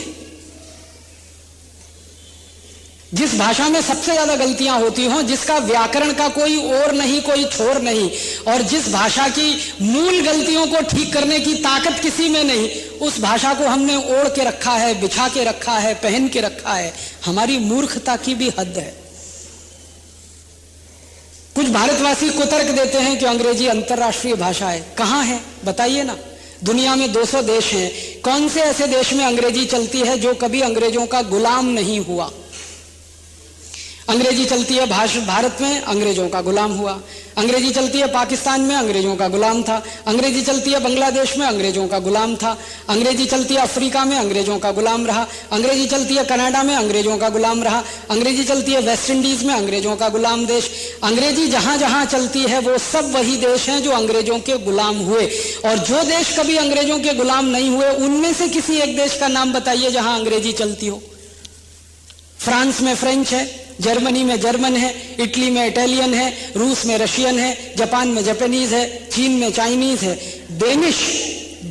इतना छोटा सा देश है, ग्रीनलैंड इतना छोटा सा देश है, डेनमार्क इतना छोटा सा देश है। आपको हैरानी होगी, हमारे एक जिले से छोटा देश है डेनमार्क, उनकी अपनी भाषा है डेनिश, उसी में पढ़ाते हैं, उसी में लिखाते हैं, उसी में न्याय करते हैं, उसी में प्रशासन चलाते हैं, प्रधानमंत्री से लेकर चपरासी तक सब बात करते हैं डेनमार्क में डेनिश में, कोई अंग्रेजी नहीं बोलता। पूरे डेनमार्क की आबादी अभी 20 लाख 22 लाख के आसपास, और इतना छोटा सा देश अगर अपनी भाषा में सब कुछ कर सकता है, न्याय व्यवस्था, इंजीनियरिंग की पढ़ाई, मेडिकल की पढ़ाई, ये MBA की पढ़ाई, सारी पढ़ाइयां वो अगर डेनिश में करा सकता है, तो हम हिंदुस्तानियों को क्या तकलीफ है अपनी भाषा में अपनी पढ़ाई करना, मातृभाषा में अपनी पढ़ाई करना।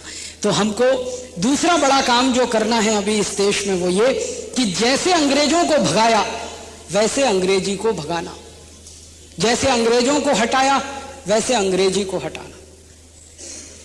आप बोलेंगे ये शुरू कहां से होगा? ये शुरू आपके जीवन से होगा, आपके व्यक्तिगत जीवन से होगा।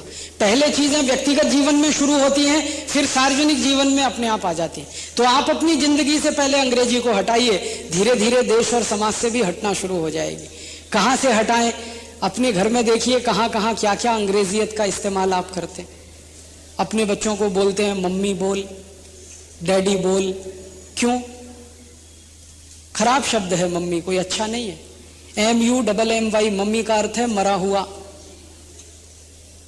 जान निकल जाती है शरीर में से तो बचे हुए शरीर को मम्मी कहते हैं, जिसको हम शव कहते हैं उसको मम्मी कहा जाता है। और डैडी माने तो मरे हुए जैसा, DEAD डैड, और DEAD डैड से बना डैडी, मरे हुए जैसा। तो माता पिता को मार डालें, ऐसी भाषा इस्तेमाल करें मम्मी और डैडी, क्या रखा है इसमें? अब तो कुछ ऐसे पढ़े लिखे मूर्ख हिंदुस्तानी हैं, मॉम, मम्मी से भी आगे मॉम, क्या अर्थ है पता नहीं, बस बोलते रहते। कितना सुंदर शब्द है मां, जो दुनिया की किसी दूसरी भाषा में नहीं मिलता। हम बोलते हैं, जानवर भी बोलते हैं। गाय का बछड़ा पैदा होते ही मां बोलता है, और हमने शायद मां बोलना उसी से सीखा है। गाय ने हमसे नहीं सीखा, हमने गाय से सीखा है। तो जिसको हमारे गाय के बछड़े और बछड़ी बोलते हैं और हम बोलने में शर्म महसूस करें, छोड़िए इस गुलामी को। मम्मी डैडी, आज से मां बोलना शुरू करिए, पिता बोलना शुरू करिए, भाई बहन बोलना शुरू करिए, ब्रदर सिस्टर बंद करिए। और कुछ कुछ तो विचित्र शब्द हैं अंग्रेजी के, अंकल, आंटी, क्या मतलब मालूम नहीं। हमारे यहाँ तो काका है, मामा है, मौसा है, फूफा है, मामा का मामा है, मौसा का मौसा है, फूफा का फूफा है, सभी के रिश्ते एकदम पक्के हैं। अंकल में तो कुछ भी पक्का नहीं, वो काका भी हो सकता है, मामा भी हो सकता है, मौसा भी हो सकता है, फूफा भी हो सकता है, कुछ भी हो सकता है। और आंटी तो और भी विचित्र है। अंग्रेजों के पास तो शब्द नहीं है अपने रिश्तों को बताने के लिए, इसलिए मजबूरी है अंकल और आंटी। शब्द क्यों नहीं है रिश्ते बताने के लिए? क्योंकि रिश्ते ही नहीं है समाज में निभाने के लिए। और रिश्ते क्यों नहीं है समाज में? क्योंकि परिवार नहीं है समाज में। रिश्ते परिवार से बनते हैं, परिवार पति पत्नी से बनता है। इंग्लैंड में पति पत्नी बन के तो कोई नहीं रहता, क्योंकि वो तो लिव इन रिलेशनशिप वाले लोग हैं। 60 से 70% अंग्रेज तो बिना शादी किए रहते हैं। अब बिना शादी किए रहेंगे तो पति पत्नी तो हो नहीं सकते, फिर जो बच्चे पैदा होंगे वो लावारिस ही होंगे। तो लावारिसों के देश में जहां रिश्ते नहीं है, नाते नहीं है, वो अंकल और आंटी बोलें और एक दूसरे को संबोधित करें तो उनकी मजबूरी है। हमारे देश में क्या मजबूरी है अंकल और आंटी बोलने की? हमारे पास तो काका है, हमारे पास तो काकी है, नानी है, मामा है, मामी है, सब कुछ है, स्पष्ट है। बड़ा विचित्र देश है अंग्रेजों का, और भाषा भी विचित्र है। Father in law, mother in law, brother in law. Father in law कानून के पिता, ब्रदर इन लॉ कानून का भाई, सिस्टर इन लॉ कानून की बहन। माने सब कुछ कानून से है, भावना से कुछ नहीं, रिश्तों से कुछ नहीं। फिर वो मूर्ख लोग हिंदुस्तानी उसका अनुवाद कर देते हैं। फादर इन लॉ माने ससुर, ससुर अलग होता है, फादर इन लॉ बिल्कुल अलग है। ससुर फादर इन लॉ नहीं हो सकता। लेकिन हम भी मूर्ख लोग हैं, फादर इन लॉ को ससुर बनाते हैं। फिर मैं पूछता हूं अच्छा कौन से, इधर वाले के इधर वाले? बता ही नहीं सकते आप फादर इन लॉ से कौन से। मदर इन लॉ कौन सी, इधर वाली की इधर वाली, बता ही नहीं सकते आप। विचित्र भाषा, मूर्खों की भाषा अंग्रेजी। पीयूटी पुट, बीयूटी बुट होना चाहिए ना, और अगर बीयूटी बट तो पीयूटी पट होना चाहिए। पीयूटी पुट है तो बीयूटी बुट हो जाए, बीयूटी बट है तो पीयूटी पट हो जाए। अगर सीयूटी कट होता है तो पीयूटी पट क्यों नहीं हो सकता? कुछ पता ही नहीं। एक जगह सी जो है ना का होता है, दूसरे की जगह सी चा हो सकता है, तीसरी जगह कुछ और हो सकता है। अंग्रेजी में एक शब्द है केमिस्ट्री, CHEMISTRY। केमिस्ट्री क्यों बोलते हैं? केमिस्ट्री बोलो, क्योंकि उसी अंग्रेजी में जब हम चोपड़ा लिखते हैं CHOPARA, तो कोपड़ा तो नहीं बोलते उसको, कोपड़ा साहब आ गए, कोपड़ा साहब आ गए। हम तो यही कहते हैं भाई चोपड़ा साहब आ गए। तो CH अगर यहां चा है तो CH केमिस्ट्री में चा क्यों नहीं है? और CH अगर केमिस्ट्री में का है तो चोपड़ा में का क्यों नहीं है? उत्तर नहीं किसी अंग्रेज के पास इसका। वो कहते हैं ये होता है। अब जिस भाषा में तर्क का उत्तर ना हो, सिर्फ होता है, उसको डंडा लेके आप पीछे पड़े हैं। हर बच्चे को बचपन से मार मार के सिखा रहे हैं, अंग्रेजी बोल, अंग्रेजी सीख, बचपन से ही अंग्रेजी सीख, प्राथमिक कक्षा में अंग्रेजी सीख। बच्चा बेचारा हिंदी में, डोगरी में, कन्नड़ में, तमिल में, तेलुगु में कोई चीज घंटे भर में सीख लेता है। वही चीज को आप उसे अंग्रेजी में सिखाओ, 6 महीने लग जाते हैं, फिर भी नहीं सीख पाता। फिर वो रट लेता है, रटे हुए का अर्थ समझ में नहीं आता, और पोपट तोते की तरह से कुछ भी गाने लगता है जिसका खुद उसे अर्थ नहीं आता। वो हमारे बच्चे गान करते रहते हैं अंग्रेजी का। मैं कभी कभी ऐसे लोगों के घरों में जाता हूं जो पढ़े लिखे तो हैं लेकिन सुपर इडियट हैं। मैंने इस देश में देखा है महामूर्ख पढ़े हुए वही हैं, जो बिना पढ़ा लिखा है वो बहुत होशियार है। पढ़े लिखे मूर्खों के घर में क्या दर्शन होता है? घर में घुसे, पता चला पिताजी का नाम रामदयाल, माताजी का नाम गायत्री देवी, बेटे का नाम टिंकू। अब रामदयाल और गायत्री देवी का टिंकू कहां से आ गया? और वो दोनों बोलते हैं देखो हमारा बेटा है टिंकू। मैं पूछता हूं इसका मतलब मालूम है टिंकू क्या है? वेबस्टर डिक्शनरी को आप खोल के देखें तो वेबस्टर डिक्शनरी में टिंकू का अर्थ है आवारा लड़का,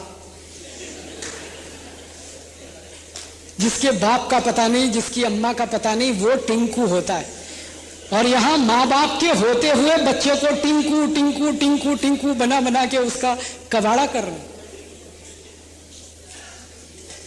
कई कई घरों में बहनों के नाम होते हैं बबली, डबली, ट्विंकल, डिंपल। क्या मतलब है डिंपल, ट्विंकल, पिंपल? हमारे पास नामों की कुछ कमी हो गई है क्या? कितने सुंदर नाम संस्कृत में, कितने सुंदर नाम हिंदी में, कितने सुंदर नाम मातृभाषाओं में, क्यों नहीं रखते उन नामों को? अपने घर से शुरू करिए, इस अंग्रेजियत को निकाल फेंकिए, अपने बच्चों के नाम मातृभाषा में, राष्ट्रभाषा में रखिए और उसी का उच्चारण करिए, क्योंकि उनका कोई अर्थ है। और मैं निवेदन और करना चाहता हूं कि जिनके घर में छोटे बच्चे हैं, कम से कम अपने बच्चों को अंग्रेजी की कविताएं मत सिखाइए जिनका अर्थ नहीं जानते, आप भी नहीं जानते, बच्चे भी नहीं जानते। कुछ पढ़े लिखे मूर्खों के घर में जाता हूं तो उनके छोटे बच्चों को वो बोलते हैं देख अंकल आए हैं, पोएम सुना। मैं कहता हूं भैया मैं अंकल नहीं हूं, काका हूं, चाचा हूं, मामा हूं, कुछ भी बना लो, अंकल मत बनाओ, क्योंकि अंकल का अर्थ मुझे नहीं मालूम, आपको मालूम है तो मुझे बताओ। जिसका अर्थ मैं नहीं जानता उसका आप नाम मुझसे बुलवा रहे हो।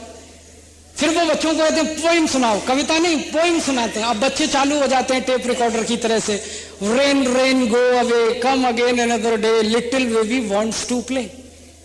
अब मैं पूछता हूं उस बच्चे से तुमको अर्थ मालूम है इस कविता का क्या है? नहीं मालूम। उसकी माँ से पूछता हूं आपको मालूम है इसका अर्थ क्या है? नहीं मालूम। टीचर को पूछता हूं आपने सोच लिया ये कविता सिखाने से पहले इसका अर्थ क्या है? रेन रेन गो अवे माने बच्चा ईश्वर से प्रार्थना कर रहा है, बारिश बारिश तुम चली जाओ, कभी भी मत आओ क्योंकि मुझे खेलना है। Little baby wants to play, छोटा बच्चा खेलना चाहता है, इसलिए बारिश को कह रहा तुम भाग जाओ, चली जाओ। अगर ये प्रार्थना ईश्वर ने सुन ली तो बारिश को बुला लिया, बारिश होगी नहीं, बारिश पड़ेगी नहीं तो सूखा पड़ेगा, सूखा पड़ेगा तो किसान भूखे मरेंगे, आप भूखे मरेंगे। तो जिस प्रार्थना से हमारे किसान भूखे मरे और इस देश में अकाल पड़े, वो प्रार्थना हमारे बच्चे गाएं रोज रोज, rain rain go away come again another day. क्या मूर्खता, क्यों सिखाई आपने ये कविता? अपने भारत में कविताओं की कोई कमी है क्या? हिंदी में, गुजराती में, मराठी में, डोगरी में इतनी कविताएं हैं। एक बहुत सुंदर कविता है, मराठी में है, उसका अर्थ हिंदी में बताऊंगा। ये रे पाऊसा तुला देतो पैसा, पैसा झाला खोटा, पाऊस आला मोठा। इसमें भगवान से प्रार्थना कर रहा है, बच्चा जल्दी जल्दी बारिश आओ और ज्यादा से ज्यादा बारिश आओ, मैं तुमको आओगी तो पैसा दूंगा, तुम जल्दी आ जाओ। ये भारत की कविता है, क्योंकि बारिश भारत की जरूरत है, क्योंकि भारत की 60% जमीन बारिश के पानी से ही उत्पादन देती है। जिस देश की 60% जमीन बारिश आधारित हो, वहां पर बारिश को बुलाने की कविता होती है, बारिश को भगाने की कविता नहीं होती। अंग्रेजों की कविता है रेन रेन गो अवे। हम हिंदुस्तानी क्यों गाएं इसको? जरूरत क्या है? हमारी समझ को क्या हुआ है? अकल को क्या हुआ है? इसलिए मेरा निवेदन है, अंग्रेजों को भगाया, अंग्रेजी भाषा को भी भगाइए। आप बोलेंगे अंतर्राष्ट्रीय भाषा है, बिल्कुल नहीं है। मैंने आपसे कहा 14 देशों में सिर्फ अंग्रेजी बोली जाती है, बाकी कहीं नहीं बोली जाती। और हमसे छोटा देश है डेनमार्क, वो अगर डेनिश की भाषा में काम करके सारी दुनिया में व्यापार कर सकता है, तो भारत के लोग हिंदी में काम करके सारी दुनिया में व्यापार क्यों नहीं कर सकते? जापान हमसे छोटा देश है, भारत की आबादी 115 करोड़ है, जापान की आबादी 10 करोड़ है। 10 करोड़ की आबादी का जापान सारी दुनिया में अपने व्यापार का डंका मनवा रहा है और दुनिया के व्यापार में दूसरे तीसरे नंबर पर आ रहा है। अगर ये जापानीज में हो सकता है, तो हिंदी में हम भारतवासी काम क्यों नहीं कर सकते? चीन अगर चाइनीज में काम करके सारी दुनिया की अर्थव्यवस्था को धक्का दे सकता है, तो हम भारत की भाषा में काम क्यों नहीं कर सकते? रूस वाले सब रशियन में बात करते हैं। आप हमेशा ध्यान देना, रूस का राष्ट्रपति आए या जापान का, चीन का आए या डेनमार्क का, जर्मनी का आए या फ्रांस का, सब अपनी मातृभाषा में बात करते हैं भारत में आके, और हमको भाषा का अनुवादक रखना पड़ता है उनकी बात समझने के लिए। इतने पिद्दी देश के राष्ट्रपति आकर अगर मातृभाषा में बोलकर चले जाते हैं, तो 115 करोड़ की आबादी वाले भारत के राष्ट्रपति प्रधानमंत्री को मातृभाषा में क्यों नहीं बोलना चाहिए? और अफसोस दुख है कि राष्ट्रपति और प्रधानमंत्री जब चुनाव लड़ते हैं, गांव-गांव जाते हैं, तो वोट मांगते हैं मातृभाषा में, चुनकर जब पहुंच जाते हैं लोकसभा में, तो गिटर पिटर अंग्रेजी में चालू कर देते हैं। इसका माने ये सब पाखंडी हैं, ढोंगी हैं। मुझे बहुत अफसोस होता है, इस देश में एक विपक्ष के नेता हैं लाल कृष्ण अडवाणी, पूरे समय भाषण देते हैं गुजराती हिंदी में अहमदाबाद से चुनाव जीतने के लिए, संसद में पहुंचते ही अंग्रेजी में बात करना शुरू कर देते हैं। जब भी मैं उनसे मिलता हूं, मैं कहता हूं कि आपको या तो गुजराती और हिंदी पर विश्वास नहीं है, और या आप अंग्रेजी पर अति विश्वास करते हैं। और अगर ज्यादा अंग्रेजी पर विश्वास है, तो अच्छा है ब्रिटिश पार्लियामेंट में चले जाइए, यहां से क्यों पार्लियामेंट में जाने की बात करते हैं?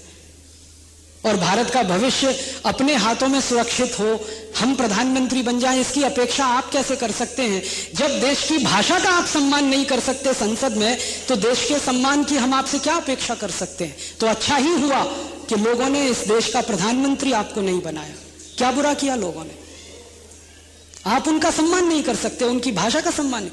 संसद में पहला भाषण लाल कृष्ण अडवाणी ने अंग्रेजी में दिया, लीडर ऑफ द अपोजिशन की हैसियत में।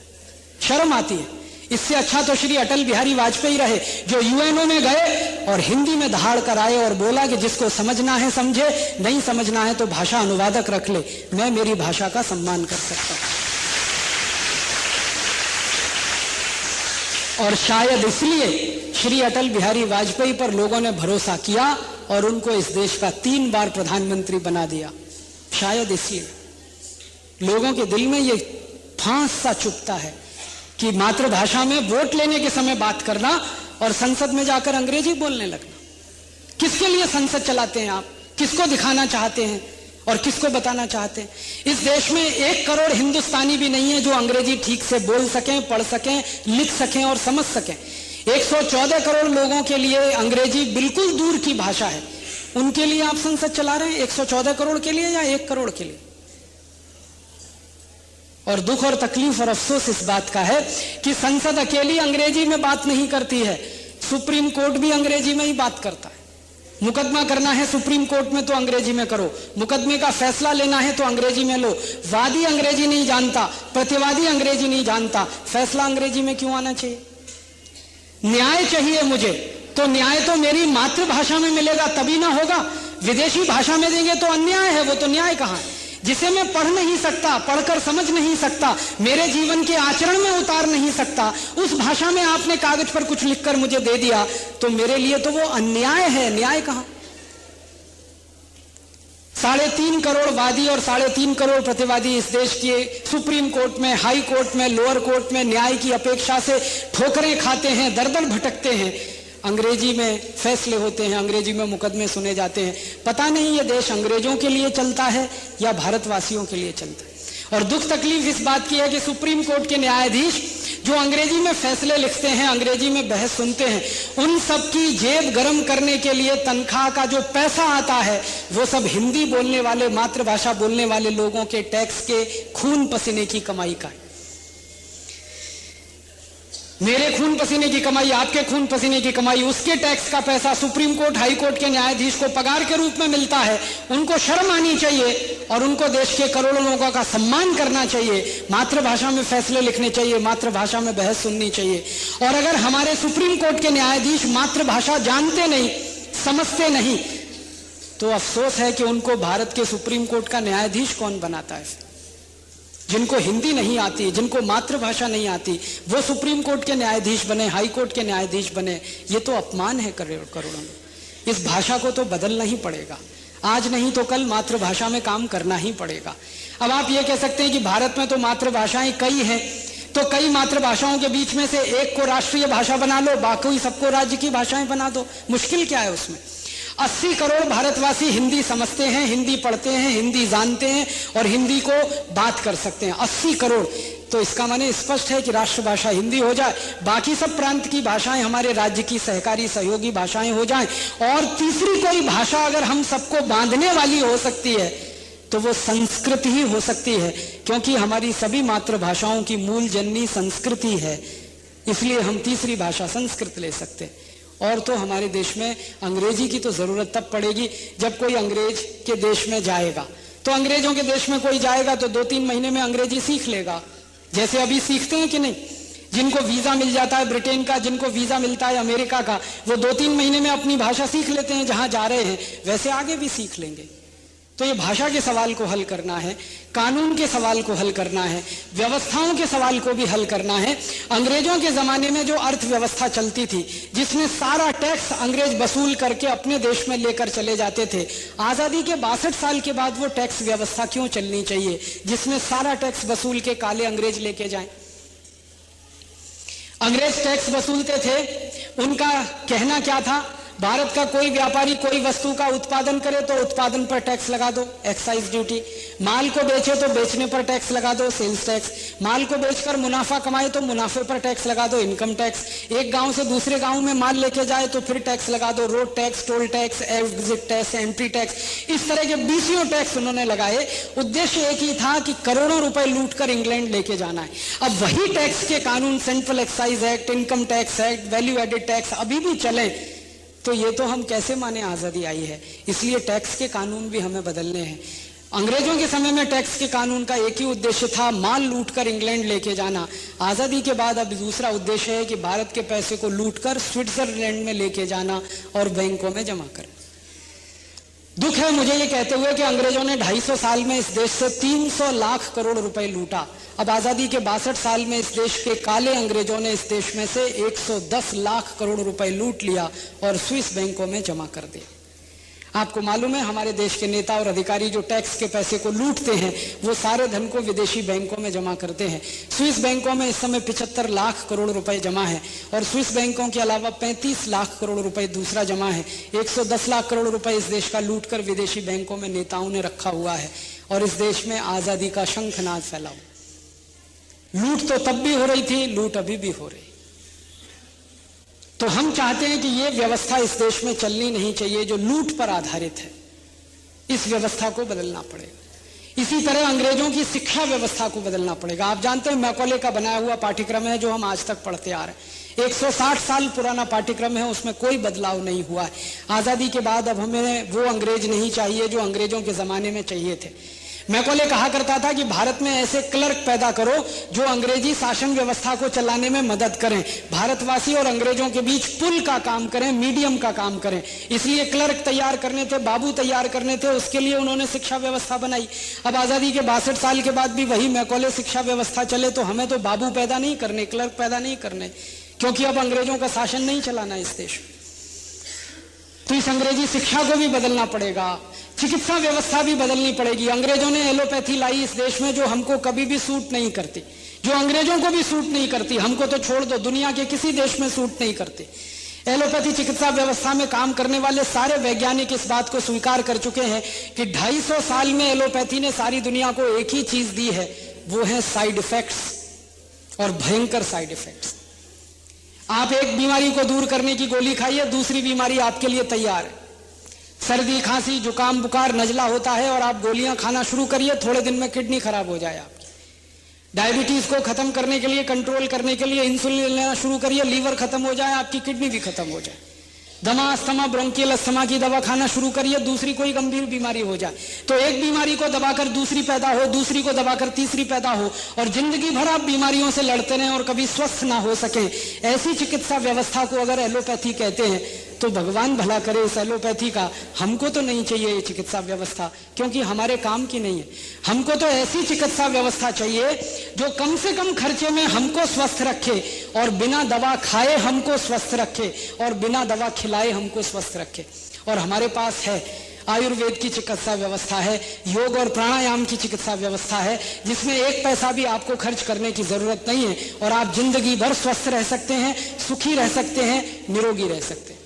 परम पूजनीय स्वामी रामदेव जी ने पिछले 6 साल में भारत और दुनिया के सामने ये सिद्ध कर दिया कि बिना एक पैसा खर्च किए आप डायबिटीज ठीक कर सकते हैं, ब्लड प्रेशर ठीक कर सकते हैं, दमा, अस्थमा, ब्रोंकियल अस्थमा ठीक कर सकते हैं, ट्यूबरकुलोसिस ठीक कर सकते हैं, आप सैकड़ों बीमारियों को ठीक कर सकते हैं। करोड़ों लोग प्राणायाम कर रहे हैं सुबह 5 से 7:30 आस्था चैनल को देखकर, और करोड़ों लोग अब स्वस्थ रह रहे हैं इस देश में प्राणायाम सीख कर और करके। तो प्राणायाम और आयुर्वेद में अगर इतनी ताकत है तो एलोपैथी के पीछे लाखों करोड़ों रुपए खर्च करना कौन सी बुद्धिमानी है। हमको ये चिकित्सा व्यवस्था भी बदलनी है, हमको हमारी कृषि व्यवस्था भी बदलनी है। एक जमाने में हम किसी षड्यंत्र के शिकार हो गए, यूरिया, डीएपी, सुपरफॉस्फेट हमारे किसानों को बहलाकर फुसलाकर खेत में डलवा दिया। फिर एक समय खेत को उसकी लत लग गई, जैसे शराब की लत लगती है शराबी को, वैसे यूरिया की लत लग गई हमारे खेतों को। कट्टे पर कट्टा हमने यूरिया डालना शुरू किया। अब हमारे खेत की मिट्टी खराब हो गई है, मिट्टी में सूक्ष्म पोषक तत्व खत्म हो गए हैं, कैल्शियम कम हो गया, आयरन कम हो गया, मॉलिब्डेनम कम हो गया, मैग्नीशियम कम हो गया, मैग्नीज कम हो गया। और ये सूक्ष्म पोषक तत्व मिट्टी में कम हुए तो फसल में कम हुए, पौधों में कम हुए, अनाज में कम हुए, सब्जियों में कम हुए, और उनमें कम हुए तो हमारे शरीर में कम हुए, और हमारे शरीर में कम हुए तो फिर बीमारी के दुष्चक्र का शिकार हुए। तो हमको तो कृषि व्यवस्था, गाय का मूत्र डालकर जो हमने खेती की, हजारों साल बैलों का उपयोग करके हमने जो खेतों को जोता, हजारों साल हमने हमारे गाय बैल आधारित खेती व्यवस्था को जो संभाला, तो ये देश धन धान्य से भरपूर था और सारी दुनिया में अनाज का निर्यात करने वाला देश था। जब से हमने यूरिया, डीएपी का अपने देश में प्रचार और प्रसार किया, हम धन धान्य से तो कमजोर हो ही गए, शरीर से इतने कमजोर हो गए हैं कि अब हमारी प्राकृतिक और प्राकृतिक क्षमता भी लगातार कम हो गई। इसलिए खेती व्यवस्था को भी बदलना है, चिकित्सा को बदलना है, शिक्षा को बदलना है, कानून व्यवस्थाओं को बदलना है, ऐसी सामाजिक न्याय व्यवस्था, संगठन सबको बदलना है, और इनको बदलकर भारतीय बनाना है, स्वदेशी बनाना है, स्वराज्य की तरफ लेके जाना है। आप बोलेंगे क्या ये संभव है? ये बिल्कुल संभव है। दुनिया में कोई भी काम असंभव नहीं होता, करने वालों का संकल्प कितना बड़ा है ये महत्व की बात होती है। एक जमाने में मुझे मित्तल साहब जैसे लोग अक्सर बात करते हैं, क्योंकि इन्होंने आजादी की लड़ाई देखी है, मैंने तो देखी नहीं, आपने भी नहीं देखी। मित्तल साहब की उम्र के लोग जब मुझे मिलते हैं तो वो कहते हैं कि 1942-43 में पूरे देश में ये माहौल था कि कोई मानता नहीं था कि आजादी आ जाएगी, अंग्रेज चले जाएंगे, अंग्रेजों का राज्य खत्म हो जाएगा। मजाक बनाते थे लोगों का, लोग कहते थे कि ये खादी पहन के झंडा लहरा के स्वराज्य मिलता हो तो कोई ना ले ले, उस समय में जब हिंदुस्तानियों में भरोसा नहीं था कि आजादी आएगी, स्वतंत्रता आएगी, अंग्रेज चले जाएंगे, उस समय आजादी आ गई, स्वतंत्रता आ गई और अंग्रेज चले गए। तो आज ये अविश्वास करने की कोई बात नहीं है कि ये आजादी की व्यवस्था नहीं बदल पाएगी, ये अंग्रेजों की व्यवस्था नहीं बदल पाएगी। ये अंग्रेजों की व्यवस्था भी बदलेगी और अंग्रेजों की सभ्यता और संस्कृति का जो अंश हम में रह गया है ये भी बदलेगा, और अंग्रेजों की गुलामी की निशानियां जो मौजूद हैं इनको भी हम बदलेंगे। मुझे एक बात याद आती है, बहुत अफसोस के साथ ये कहना है, अंग्रेज चले गए लेकिन अंग्रेजों की गुलामी की निशानियां हमने संभाल के रखी हैं। जिस डलहौजी नाम के अंग्रेज ने सबसे ज्यादा अत्याचार किए इस देश के किसानों पर, उसके नाम से हिमाचल प्रदेश में पूरा एक नगर बसा हुआ है, डलहौजी। शर्म आती है मुझे उसका नाम लेने। जिस वास्को डिगामा ने पूरे पुर्तगाल के लोगों को लाकर हमारे दक्षिण भारत में बसाया, दक्षिण भारत के लोगों को ईसाई बनाया, लोगों को मार पीट के उनका धन लूटा, उस वास्को डिगामा के नाम पर गोवा में पूरा एक शहर बसा है, उसका नाम ही है वास्को डिगामा। लॉरेंस नाम के जिस अंग्रेज ने दिल्ली पर सबसे ज्यादा अत्याचार किए, उस लॉरेंस के नाम पर दिल्ली में लॉरेंस रोड बना हुआ है, कब मिटेगा ये। एल्फिंस्टन नाम के जिस अंग्रेज ने मुंबई पर अत्याचार किए, उस मुंबई में एल्फिंस्टन रोड नाम का स्टेशन है और एल्फिंस्टन कॉलेज नाम का एक डिग्री कॉलेज है। फर्ग्यूसन नाम के जिस अंग्रेज ने पूना पर अत्याचार किए, उस फर्ग्यूसन के नाम से कॉलेज पूना में चलता है, फर्ग्यूसन कॉलेज। मिंटो नाम के एक अंग्रेज ने दिल्ली की मां बहन बेटियों पर इतने बलात्कार किए, उस मिंटो के नाम से दिल्ली में मिंटो ब्रिज है, मिंटो रोड है, पता नहीं क्या क्या है। ये गुलामी की निशानियों को क्यों ढोना। जिन अंग्रेजों ने मुंबई में अत्याचार किए, उन अंग्रेजों की मूर्तियां मुंबई के छत्रपति शिवाजी टर्मिनस स्टेशन के बाहर लगी हुई हैं, कभी भी जाके देखिए। जिस अंग्रेज ने सबसे ज्यादा मुंबई पे अत्याचार किए, उसकी मूर्ति मुंबई के महानगर पालिका भवन के बाहर लगी हुई है, चर्च गेट पर, इतनी विशाल का है। इन गुलामी की निशानियों को भी खत्म करना पड़ेगा, क्योंकि इनको रख के हमें कोई फायदा नहीं है। शर्म ही आती है, अफसोस ही होता है। इनको तो 50 साल में खत्म हो जाना चाहिए था, क्यों नहीं खत्म होती। ये सब खत्म करना है, अंग्रेजियत की व्यवस्था, अंग्रेजों की गुलामी, अंग्रेजों की शिक्षा, अंग्रेजों का न्याय, अंग्रेजों के कानून, सब खत्म करना है। और स्वदेशी स्वराज्य और स्वतंत्रता को क्या केंद्र में रखकर, ध्यान में रखकर नई व्यवस्था, नए कानून और नया शासन तंत्र हमें बनाना है। उसी के लिए संग्राम करना है, उसी के लिए लड़ाई लड़नी है। और वही शहीदों का अधूरा सपना है और वही शहीदों की आजादी के बाद का सपना है।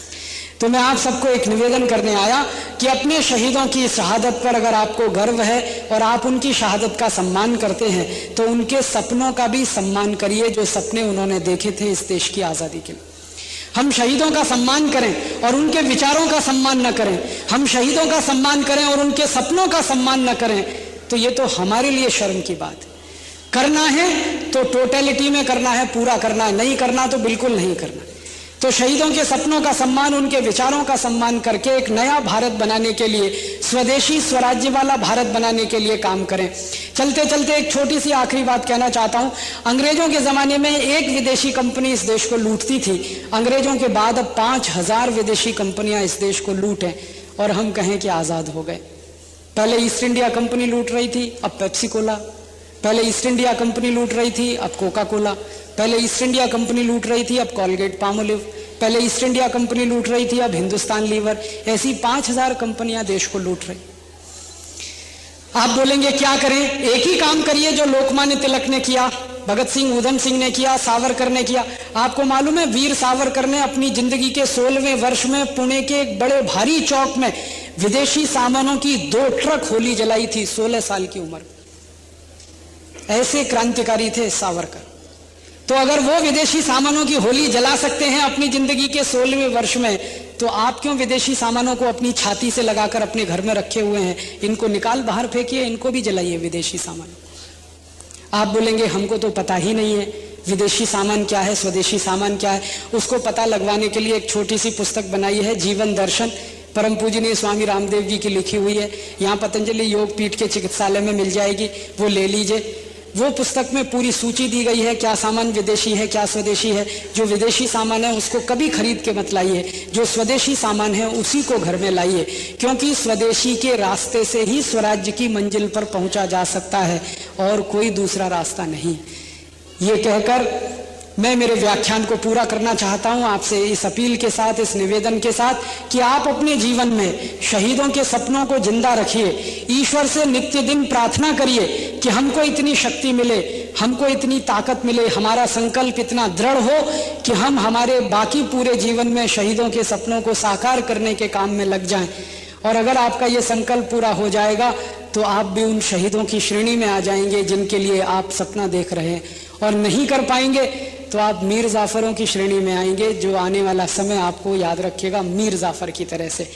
रास्ता आपके सामने खुला है, भगवान ने मौका आपको दिया है, अब इस मौके का हम फायदा उठाएं और आने वाले समय में देश की बेहतरी का काम जो होने जा रहा है उसके लिए अपने तन मन धन को लुटाएं, तो जीवन में सार्थकता होगी।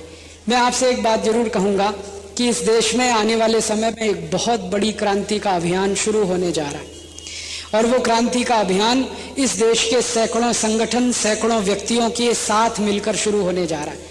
परम पूजनीय स्वामी रामदेव, भारत स्वाभिमान ट्रस्ट और उसके बाद पतंजलि योगपीठ, ऐसे 70 से ज्यादा संगठन हैं। उनमें मैं सर्व हितकारी मंच को भी देखता हूं, ये भी ऐसा ही एक संगठन है। ये सब संगठन मिलकर एक बड़ा प्लेटफॉर्म बनने जा रहे हैं, और इस प्लेटफॉर्म को इतना ही बड़ा बनाने की कोशिश हम कर रहे हैं जैसे शहीदों ने आजादी लाने के लिए बड़ा प्लेटफॉर्म बनाया था। हमारे शहीदों के बहुत सारे संगठन थे, किसी का 1, किसी का 2, किसी का 3। उद्देश्य सबका एक ही था, आजादी लाना, स्वतंत्रता लाना, स्वराज्य की प्राप्ति करना। आज भी संगठन विभिन्न हो सकते हैं, उद्देश्य सबका एक ही है, शहीदों के सपनों को पूरा करना, भारत को स्वराज्य के लिए स्थायी रूप से बनाना, भारत को संपूर्ण स्वतंत्रता के लिए तैयार करना। सपना एक ही है, संगठन बहुत हो सकते हैं, उस जमाने में भी थी, आज भी थे। समय समय पर ये संगठन एक होते रहें और मिलकर लड़ते रहें, ऐसी प्रार्थना मैं ईश्वर से हर दिन करता हूं। आप भी करिए। कौन जाने भविष्य में हम सब एक होकर ऐसी बड़ी लड़ाई के सिपाही हो जाएं कि इस लड़ाई में हम जीत जाएं, और हमारे दुश्मन जो देश को 30 टुकड़ों में तोड़ने का सपना देख रहे हैं, चाइना जैसे, हमारे दुश्मन जो पाकिस्तानी हैं, जो भारत को आतंकवाद के हवाले करने का सपना देख रहे हैं, वो पूरी तरह से परास्त हों, पराजित हों, और हम देशभक्त, हम राष्ट्रभक्त एक साथ इकट्ठे होकर विजयी हों। स्वामी जी एक बात बार बार कहते हैं कि दुष्ट लोग इकट्ठे होकर अगर बुरा कर सकते हैं तो सज्जन लोग इकट्ठे होकर देश का भला क्यों नहीं कर सकते। तो हम सब सज्जन शक्ति के लोग इकट्ठे हों, देश का भला करने के लिए संकल्प करें, प्राणपण संकल्प करें, तन मन धन से अपने संकल्प को निभाने की कोशिश करें। ये बोलकर आपका आभार व्यक्त करता हूं, विवेक भाई का, उनके सहयोगियों का धन्यवाद देता हूं जिन्होंने मुझे आमंत्रित किया, और आप सभी के लिए ईश्वर से प्रार्थना करता हूं कि आप में संकल्प बने, ताकत बने, समर्थ बने आप, और इस देश के अधूरे पड़े हुए उस काम को पूरा करें जो शहीदों ने 1947 में छोड़ दिया था हमारे करने के लिए। मुझे तो लगता है कि ये काम तो होने वाला है, आप करेंगे या कोई दूसरा करेगा, आप बनेंगे निमित्त या कोई दूसरा बनेगा, क्योंकि समय कई बार कई काम कराता है, हम नहीं करते हैं, समय कराता है। और शायद भारत का एक ऐसा अच्छा समय आ रहा है जो हम सब अच्छे लोगों को एक साथ इकट्ठा करके कोई अच्छा काम कराने की तैयारी कर रहा है। मैं तो मानता हूं ये तो ईश्वर की कोई योजना है, भगवान की कोई योजना है। उस योजना में शायद हम कभी 1947 के पहले अलग अलग समूहों में बटे हुए क्रांतिकारी रहे होंगे और जन्म लेकर इस जीवन में आए हैं, फिर हमको भगवान ने इकट्ठा करने का एक मौका दे दिया है, और वो मौके को अगर हमने अपने हाथ से जाने नहीं दिया तो मुझे 200% भरोसा है कि हम इस लड़ाई को लड़ेंगे और जीतेंगे। आप सभी को आभार, बहुत बहुत धन्यवाद।